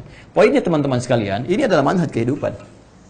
Dan kalau kita tarik ke dalam dunia kita, kemudian dihidupkan suasana ini dalam konteks kehidupan musyawarah misalnya ya, dengan keluarga besarnya, Masya Allah, Anda bisa cari tempat yang baik, kemudian mohon maaf sekali, ya guru-guru yang baik, sesuai dengan visi misi Anda maunya kemana gitu. Maka cari guru yang sesuai dengan itu, cari pendamping yang baik. Terus kehidupan yang baik, dipersaudarakan semuanya. Jangan cuma kumpul begini aja, persaudarakan, sehingga saling memahami, saling mengerti, saling mencintai. Orang yang saling mencintai karena Allah, itu besar apresiasinya di hadapan Allah Subhanahu wa Ta'ala. Sampai pernah dengan izin Allah diizinkan, ya, dengan izin Allah Subhanahu wa Ta'ala, syafaat diberikan oleh Allah Subhanahu wa Ta'ala pada orang yang bersahabat erat, saling mencintai karena Allah. Sampai ketika yang duluan itu masuk surga salah satunya, dia berkata, ya Allah, kemana kawanku, aku tidak temukan. Ya, maka dengan izin Allah Subhanahu wa Ta'ala, ya orang yang tadi beriman juga gitu kan, kemudian disertakan dengan dia dan bergandengan keduanya ke surga. Yaitu nanti ada banyak peluang, dan di antara persaudaraan yang paling hebat itu adalah ahli Al-Qur'an. Al-Qur'an. Itu di Quran yang terakhir saya bahas, surah ke-13 ayat 23 sampai 24, dan keistimewaannya ayat 32 sampai 33. Al-Qur'an itu luar biasa. Saya sampai mendalami ayat ini, teman-teman sekalian, sampai saya memutuskan membuat sebuah program namanya STUAH, Sekolah Terbuka Usahakan Al-Quran Hafal, untuk membentuk keluarga besar Al-Quran, menyatukan dengan Quran, perbaiki dengan Al-Quran. Harapan terbesarnya, kembali kepada Allah, membawa satu kebanggaan yang kita siapkan. Ya, dan kita berharap Allah memberikan ridha dan rahmatnya itu kembali kepada Allah. Yang penting kita sudah berusaha. Ya, apa di antara kehebatannya? Kalau di At-Tur ini masih umum, ayat 21 ini sudah spesifik. Ya Allah menyampaikan, perhatikan kalimatnya, jannatu 'adnin yadkhulunaha. Ya, ada orang nanti akan masuk surga lewat surga Aden. Tapi dia enggak sendirian. Wa man salaha min abaihim. Dia menggandeng bapak ibu termasuk keturunan ke atasnya yang saleh. Masya Allah. Tadi yang saya katakan, udah pasti beriman kan? Karena terbiasa mengerjakan amal saleh. Wa azwajihim, pasangan-pasangan hidupnya. Kalau suami gandeng istri, istri gandeng suami. Wa dzurriyyatihim, dzurriyyat muncul lagi. Keturunan-keturunan ke bawahnya, dan mereka berparade, ya, wa man salaha min abaihim wa azwajihim wa dzurriyyatihim wal malaikatu yadkhuluna 'alaihim min kulli bab. Dan Masya Allah, ketika mereka akan masuk lewat surga Aden, ternyata itu di setiap surga yang mereka lalui, mereka melalui semua pintu surga, sudah berjejer para malaikat menyambut dan mengucapkan selamat kepada mereka. Ada satu golongan, ya, disebutkan langsung oleh Allah Subhanahu wa Ta'ala dalam kitabnya, dalam Al-Quran, dalam firman-Nya. Mereka akan masuk satu rombongan besar, dipimpin oleh para ahli Al-Quran, para keluarga Al-Quran. Ketika mereka masuk, disambut oleh para malaikat, berjejer semua di pintu surga, dan mengatakan pada mereka, salamun alaikum bima sabartum. Selamat, selamat, selamat, karena Anda sudah sabar menyiapkan amal soleh ini sejak saat di dunia. Ternyata sabar itu mahal, teman-teman. Ternyata sabar itu mahal. Sabar lekat dengan ujian, lekat dengan masalah. Bukankah saat kita punya masalah kita bermohon kepada Allah, kita berdoa, kita sholat, kita puasa, itu sabar. Ternyata sabar itu mahal. Dan di antara jalan sabar itu ada yang dengan musibah, ada yang dengan amal soleh. Jadi ketika Allah menurunkan musibah pada kita, sesungguhnya itu salah satu jalan untuk mendapatkan rahmat Allah. Dan boleh jadi ucapan malaikat di kemudian hari kalau kita bisa menyikapinya dengan bijak. Dan jika kita menyiapkan amal soleh dengan sabar, tahajud dengan sabar, sholat dengan sabar, ya kan? Tapi siapa yang ini, yang menyiapkan amalan dengan sabar, sampai disambut malaikat, fani ama uqbadar, sekarang silahkan nikmati tempat terindah yang tidak pernah dimasuki makhluk manapun. Tidak jin, tidak manusia, tidak pernah kalian lamunkan seperti ini, tidak pernah kalian lihat dengan pandangan, dengar kisahnya seperti ini persis yang kalian bisa dapati. Silahkan masuk, selamat karena kesabaran yang telah kalian kerjakan. Dan ternyata di antara bentuk kesabaran yang disebutkan ini adalah amal saleh menjadi keluarga Al-Quran. Dari mana taunya? Karena kalimat pembuka di ayat 23 ini sama dengan pembuka di ayat 33 untuk menunjuk amalannya. Di ayat 33 di Quran surah 35 Fatir, paling kiri agak ke atas sedikit, Allah berfirman, Jannatu 'adnin yadkhulunaha. Di Quran surah ke-13 ayat 23, Jannatu 'adnin yadkhulunaha. Di Quran surah ke-35 ayat 233, Jannatu 'adnin yadkhulunaha. Yang di sini disebutkan keluarga besarnya, di sini disebutkan amalannya dan tampilannya. Jannatu 'adnin yadkhulunaha yuhallawna fiha min asawir. Ya, mereka ketika masuk bukan cuma masuk rombongan, tapi dihiasi dengan pakaian yang indah.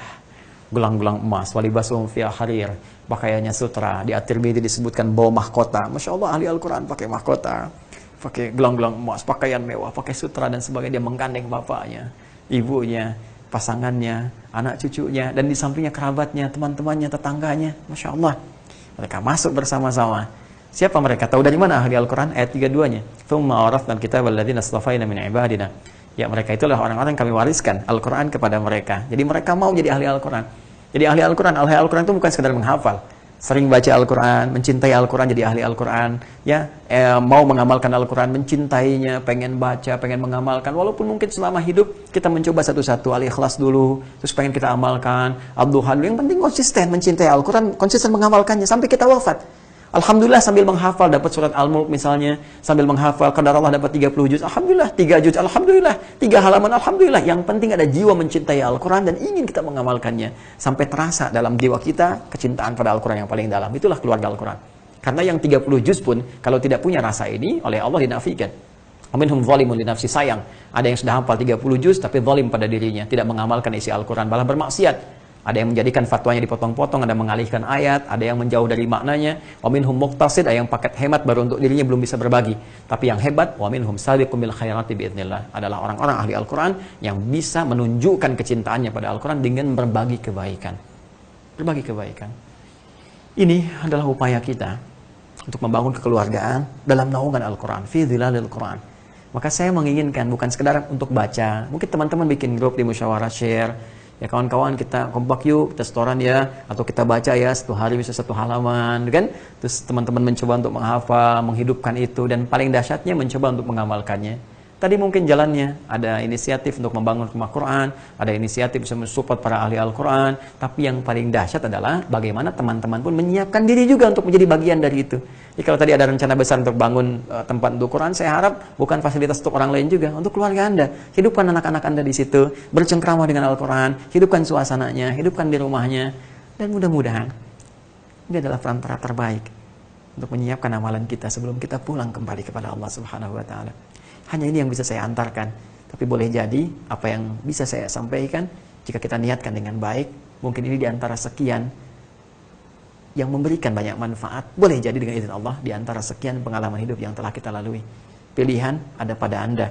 Semua usaha kita dipertaruhkan dengan ikhtiar kita. Silakan bedakan rasanya, rasakan bedanya, dan pasti akan terasa bedanya ketika kita mulai menjalaninya dengan izin Allah Subhanahu wa Ta'ala.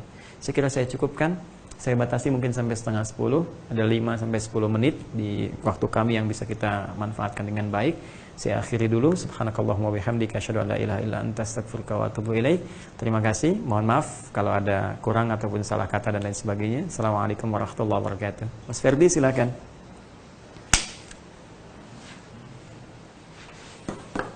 Bermakna sekali, dalam sekali, tentunya mengingatkan kita akan banyak hal, merenung untuk banyak hal yang kita lakukan, banyak yang tertinggal dan banyak yang harus kita kejar.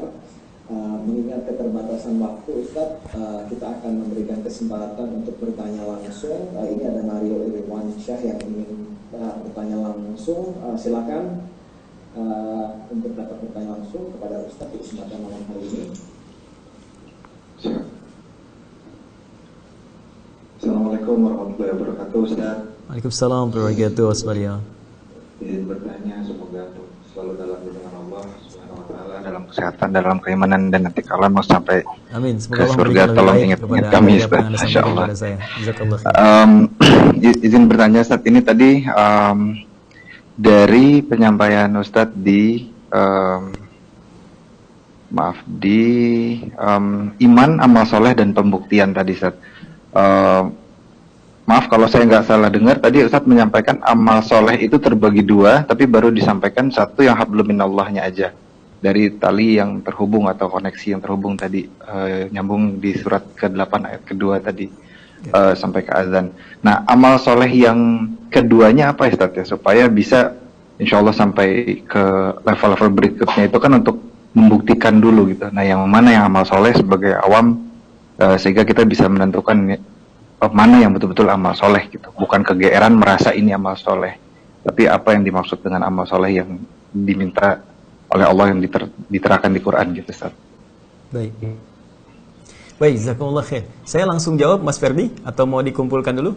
Saya kira langsung ya. Silakan. Baik, pertama saya ingin tegaskan terlebih dahulu apa pengertian amal soleh itu. Amal adalah perbuatan, aktivitas yang kita kerjakan. Jadi amal itu masih netral. Ya, amal itu masih netral. Ketika perbuatan kita dipandang baik oleh Allah, ya, dibenarkan oleh Allah, itu yang disebut dengan soleh. Singkatnya demikian. Ya, jadi kalau kita mengerjakan sesuatu yang Allah benarkan disebut dengan soleh. Menyimpang dari ketentuan Allah disebut dengan salah. Ya, sayyi'at, su. Jadi amalnya sendiri masih netral. Ya, saya minum itu masih netral. Fungsi dunianya ada, menghilangkan haus. Tapi ketika minum ini diniatkan karena Allah untuk menjadi ibadah, ya saya ikuti pedomannya. Misalnya saya sebutkan Bismillahirrahmanirrahim atau singkatnya Bismillah sebelum minum. Didapatkan dengan cara yang benar minumannya. Quran surah kedua ayat 168 misalnya, halal dan thayyib. Maka saya minum Bismillahirrahmanirrahim. Nah, itu yang disebut dengan saleh. Maka minuman ini akan diberikan keberkahan oleh Allah Subhanahu wa taala. Berkah itu ziyadatul khair, bertambah nilai manfaatnya. Maka ini jadi energi untuk ibadah enak, berbuat baik enak dan sebagainya. Nah, tapi misalnya minum ini, ya hasilnya untuk minum diambil dengan cara yang salah. Dari hasil korupsi, mencuri misalnya kan, atau dengan yang tidak halal diberikan minuman, diminum. Nah, maka ditempuh dengan cara yang salah, maka perbuatan ini pun jadi salah. Ya, mencuri salah, minumannya tidak benar. Maka ketika minuman ini kemudian dikonsumsi, maka dia tidak membawa energi kebaikan. Ini yang bisa menutup jalan-jalan kebaikan kita. Jadi sekali lagi, perbuatan yang dibenarkan oleh Allah, mengikuti pedoman-pedoman yang disampaikan oleh Nabi SAW, itu disebut dengan amal soleh, apapun itu. Nah, secara singkat, menjadikan perbuatan kita sebagai amal soleh, caranya gampang. Sertakan setiap perbuatan itu dengan petunjuknya berupa doa. Jadi doa itu bukan hanya kalimat formal yang diucapkan, ya, untuk mengiringi perbuatan kita, tapi sekaligus menjadikan perbuatan itu sebagai soleh, bernilai ibadah, dan punya petunjuk bagaimana mengerjakan itu dengan benar. Karena itu semua kegiatan kita itu memiliki doa. Bangun tidur ada doa, makan ada doa, kan, bekerja ada doa, dan sebagainya. Kalau tidak hafal pun doanya, ucapkan Bismillahirrahmanirrahim. Secara singkat, Bismillah.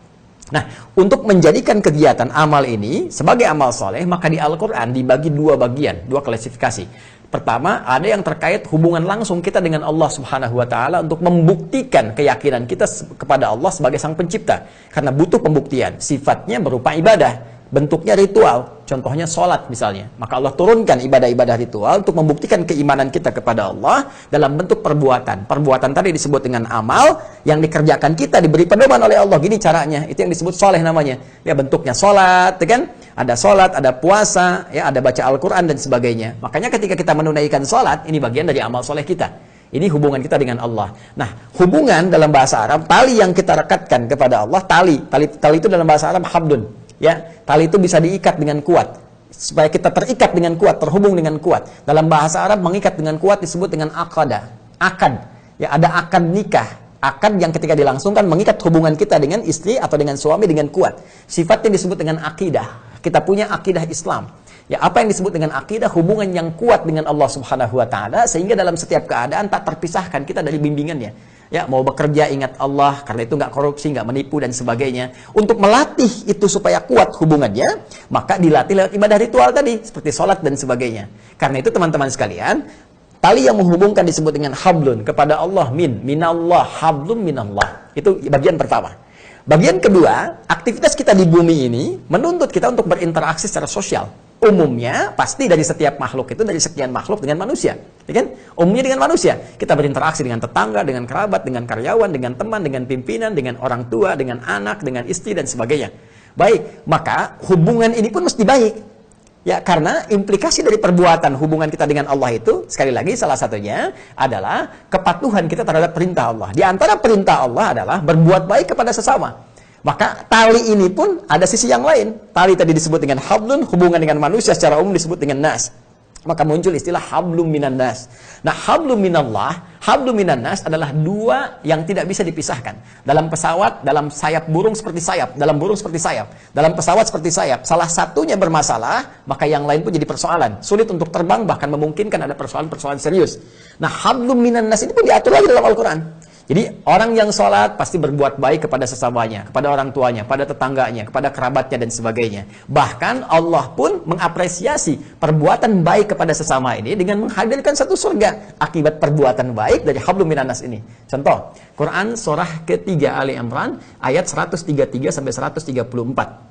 Paling kanan sebelah atas di mushaf. Wasari'u ila maghfiratin min rabbikum. Bergegaslah Anda untuk introspeksi diri, bermohon ampun kepada Allah, bermuhasabah diri. Wa jannatin arduha as-samawati wal ardu u'iddat lil muttaqin. Dan berharaplah, bermohon kepada Allah, bercita-cita setidaknya memasuki surga yang Allah siapkan seluas langit dan bumi. Untuk siapa? Untuk kalangan orang takwa. Siapa orang takwa yang dimaksudkan di sini? Ayat 134-nya. Alladzina yunfiquna fis sarai wad dharra. Yang gemar membantu, menolong kerabat sesamanya, baik dalam keadaan lapang ataupun sulit. Yang kesulitan sekarang misalnya kurang pekerjaan ditunjukkan, Anda bisa bantu, Anda bantu, ya, lewat bantuan-bantuan dan sebagainya, arahan atau bantuan materi secara langsung. Wal kadhiminal ghaidha, orang yang mampu menahan amarah saat berinteraksi, mungkin ada yang membuat kita tersinggung dan sebagainya, dia tahan, tidak melakukan tindakan yang buruk. Wal afina anin nas, dia memaafkan kesalahan orang lain ketika orang lain berbuat keliru dan sebagainya. Allahu yuhibbul muhsinin, Allah mencintai orang-orang yang banyak berbuat kebaikan kepada kalangan-kalangan sekitarannya. Disiapkan satu surga untuk menghormati itu, mengapresiasi itu. Tentunya dengan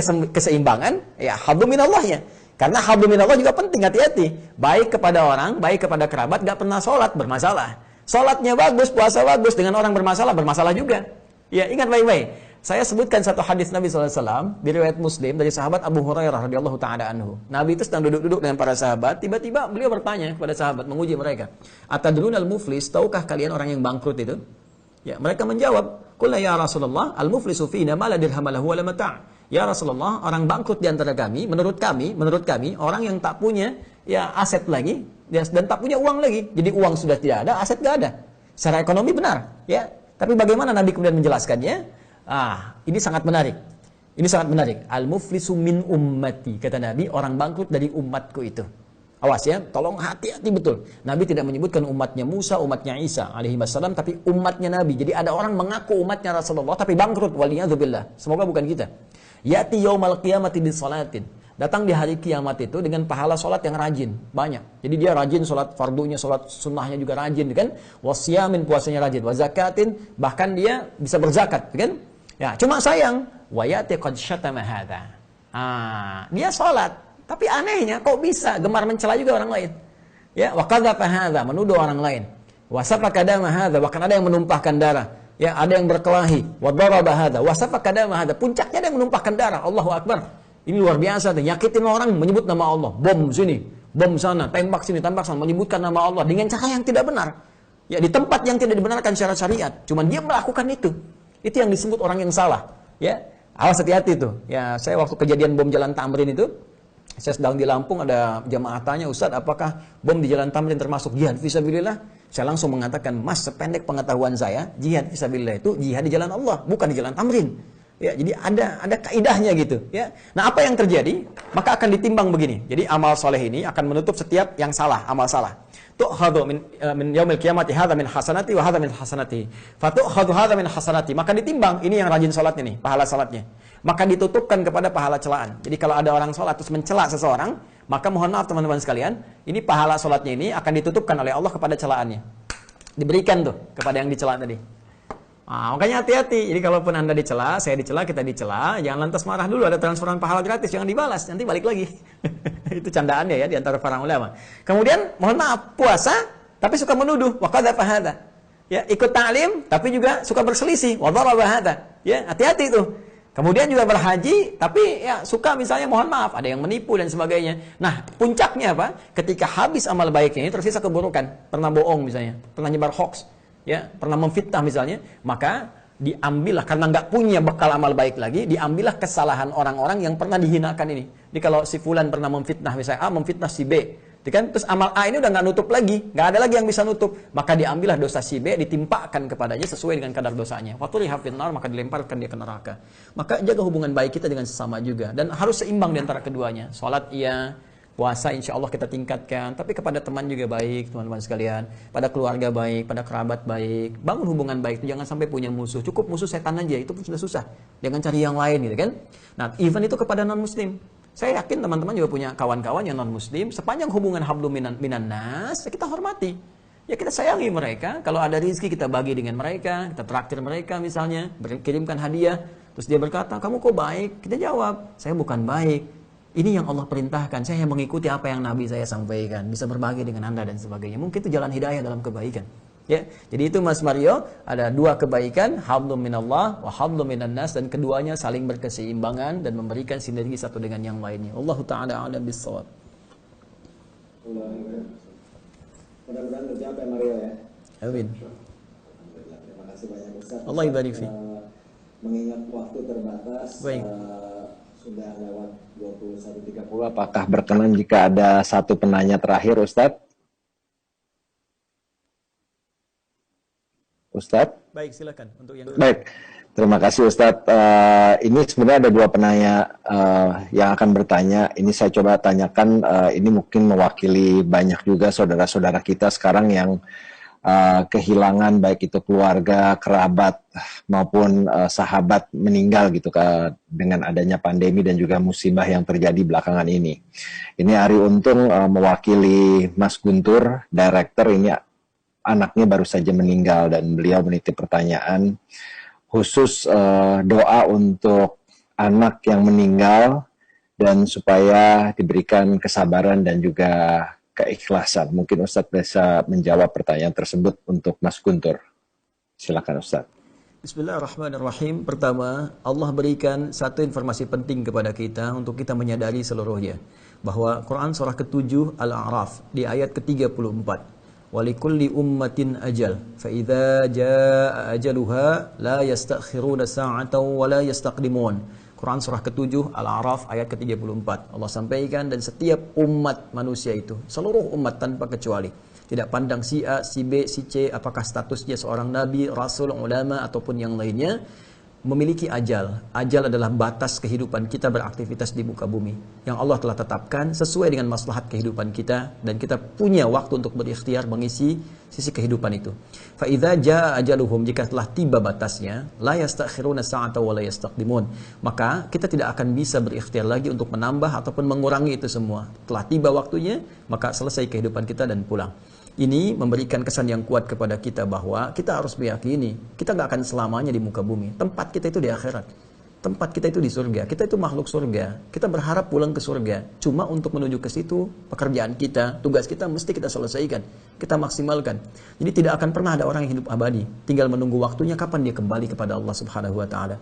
Karena itu, jika ada kematian terjadi, Allah meminta untuk melihat kepada masa-masa orang sebelum kita. Bahkan Rasulullah pun wafat. Orang terkasihnya meninggal, Sayyidah Khadijah. Itu kan semua orang-orang sebelum kita wafat. Dan wafat itu keniscayaan, satu kepastian, sesuatu yang pasti terjadi. Karena kita sudah yakin dengan itu semua, setidaknya akan melapangkan pada diri kita, dan kita melihat posisi diri kita dan keluarga kita yang telah berpulang kepada Allah Subhanahu wa taala. Apa yang kita lihat adalah ikhtiarnya selama kehidupan di muka bumi ini. Setelah dia berpulang, kita mengerti apa yang dia kerjakan. Insya Allah, sepanjang itu tadi disebutkan ada anak-anak. Dunia anak-anak itu dunia yang sangat luar biasa. Dunia yang sangat diberikan oleh Allah, rahmat yang sangat luas. Bahkan kalau dia belum balik, oleh Allah Subhanahu wa Ta'ala dilepaskan tuntutan hisabnya. Dan Masya Allah, jika dia kemudian berbuat amal-amal soleh bisa mengalir kepada kedua orang tuanya. Karena itu, apa yang mesti kita lakukan? Kalau ada di antara keluarga kita yang sudah berpulang, maka kita lihat perjalanan hidupnya. Kalau dia kita lihatkan baik, maka amal-amal kebaikannya kita teruskan, kita lakukan. Dan kita niatkan juga misalnya sedekah untuk orang yang terkasih di antara kita, untuk orang tua kita, ayah kita, ibu kita, atau bahkan anak kita. Tapi jika ada misalnya kita lihat ada kekurangannya di situ, kita banyak berdoa kepada Allah supaya diampuni, dimaafkan. Kita coba perbaiki sepanjang itu bisa kita lakukan. Kalau dengan orang lain kita datangi, kita mintakan maaf dan sebagainya. Dan itu usaha terbaik kita. Nah, kalau kita sudah paham dengan ini semua, kita pun mesti yakin bahwa satu saat kita pun akan berpulang. Karena itu kita diajarkan oleh Allah Subhanahu wa Ta'ala melalui lisan Nabi sallallahu alaihi wasallam doa-doa terbaik yang bisa kita lakukan. Ya, ada doa yang standar yang umum bisa kita kerjakan. Misalnya tadi yang sudah kembali kepada Allah, atau baik laki-laki atau perempuan, kita ambil yang netral saja, misalnya kalimat doanya.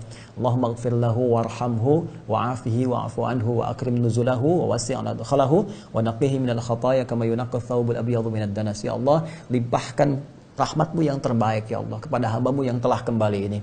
Ampuni dosa-dosanya ya Allah. Kemudian bersihkan ia dari segala keburukan-keburukan. Hapuskan dosa-dosanya. Bersihkan ya Allah. Sucikan ia ya Allah. Dengan tempat-tempat yang terbaik. Dengan perangkat-perangkat yang terbaik. Allahumma hapuskan dia dari segala pengaruh-pengaruh buruk dalam kehidupannya. Ya Allah, tempatkan dia tempat terbaik di alam kuburnya. Bahkan kita punya doa. Allahumma ja'al qabrahu rawdatan min riyadil jannah. Jadikan kuburnya di antara taman-taman surga. Wala taj'alhu hufratan min hufrin niran. Dan jangan jadikan ia ya Allah sebagai pancaran gambaran panas neraka. Ya Allah, ringankan hisab ya khafif hisabahu yaumal qiyamah.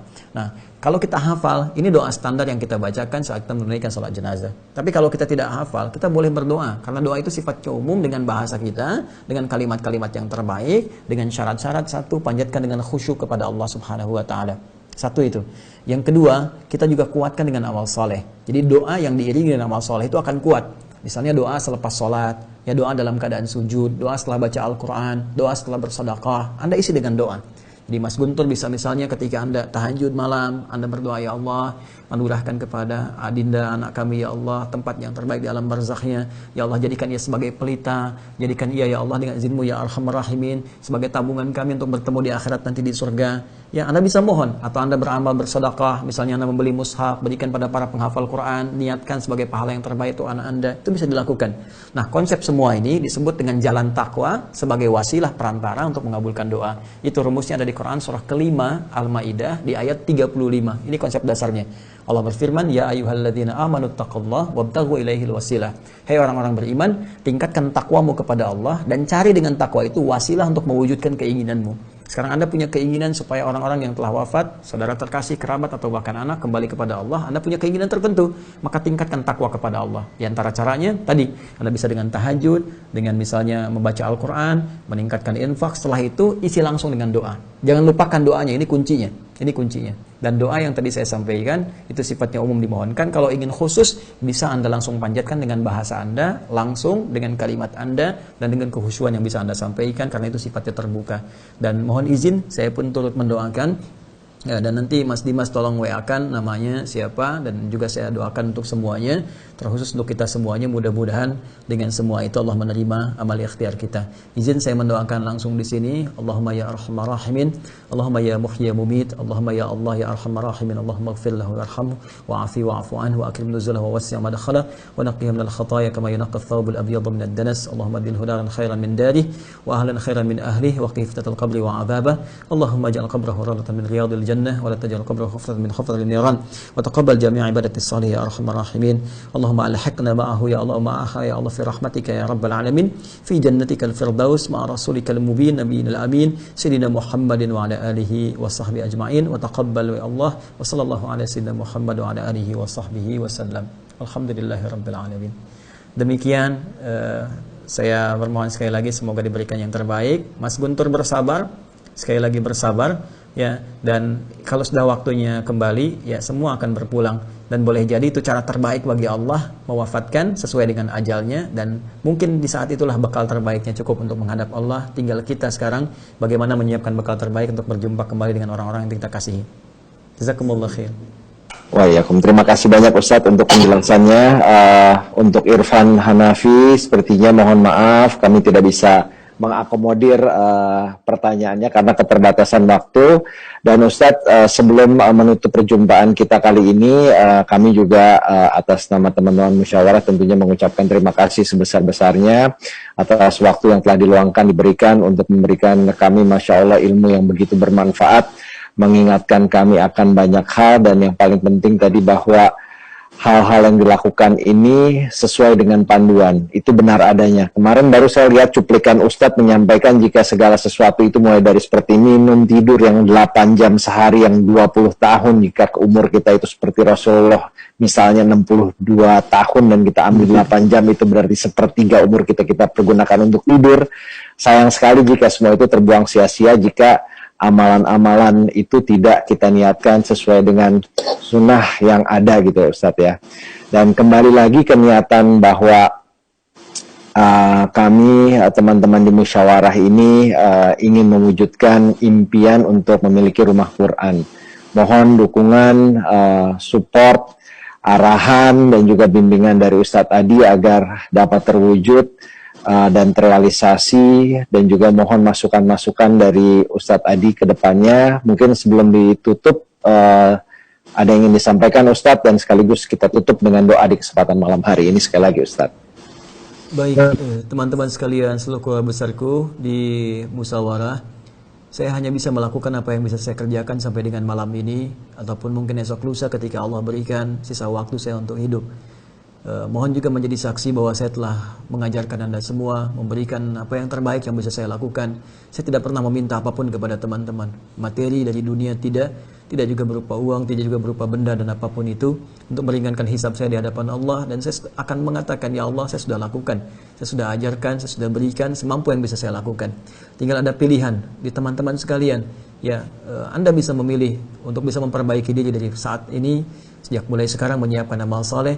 Kalaupun belum ada yang bisa menggerakkan Anda, tolong tunjukkan pada saya malam hari ini. Dengan cara apa lagi saya mesti bisa memberikan kepada Anda semua, yang dengan itu bisa membuat diri kita berubah lebih baik. Saya memberikan pesan, jaga persaudaraan, jangan berpecah belah.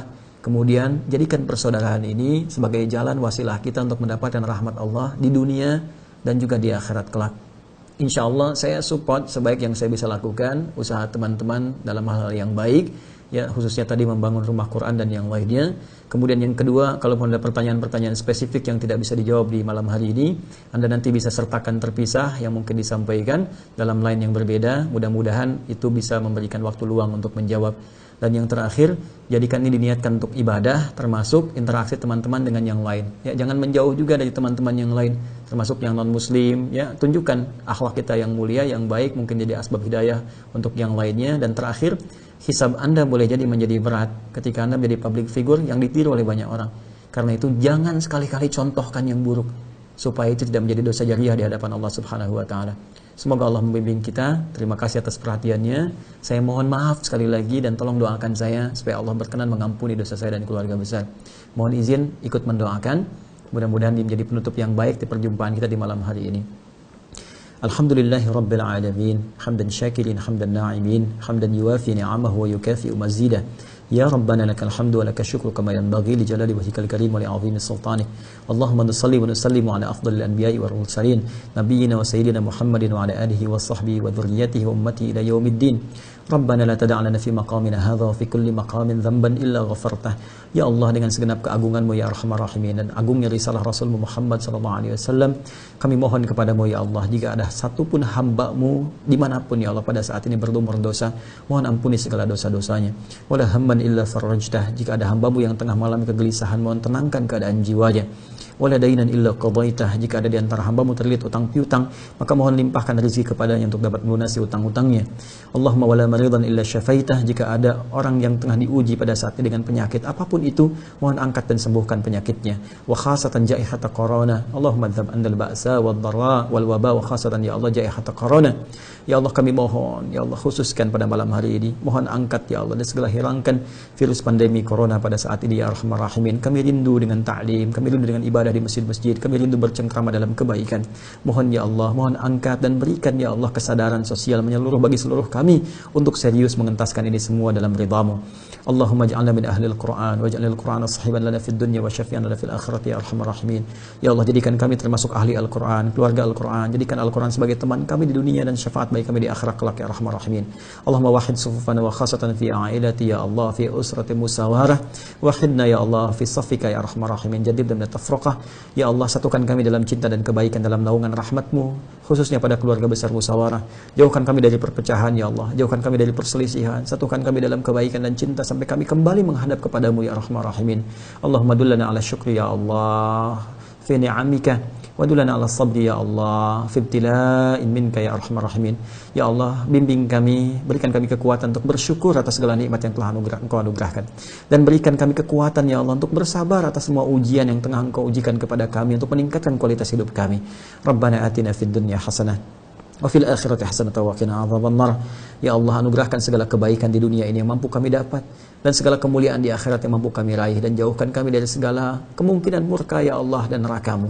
Allahumma ya Allah, bifadlika subhana rabbika rabbil izzati amma yasifun wa salamun alal mursalin wa akhiru da'wana subhanakallahumma wa bihamdika nashhadu an la ilaha illa anta nastaghfiruka wa natubu ilaik walhamdulillahi rabbil alamin. Terima kasih teman-teman semuanya. Salam, saya mencintai Anda semua karena Allah. Maafkan saya dan izin pamit. Mas Ferdi, terima kasih. Semoga keluarganya senantiasa dirahmati Allah. Assalamualaikum warahmatullahi wabarakatuh. Waalaikumsalam.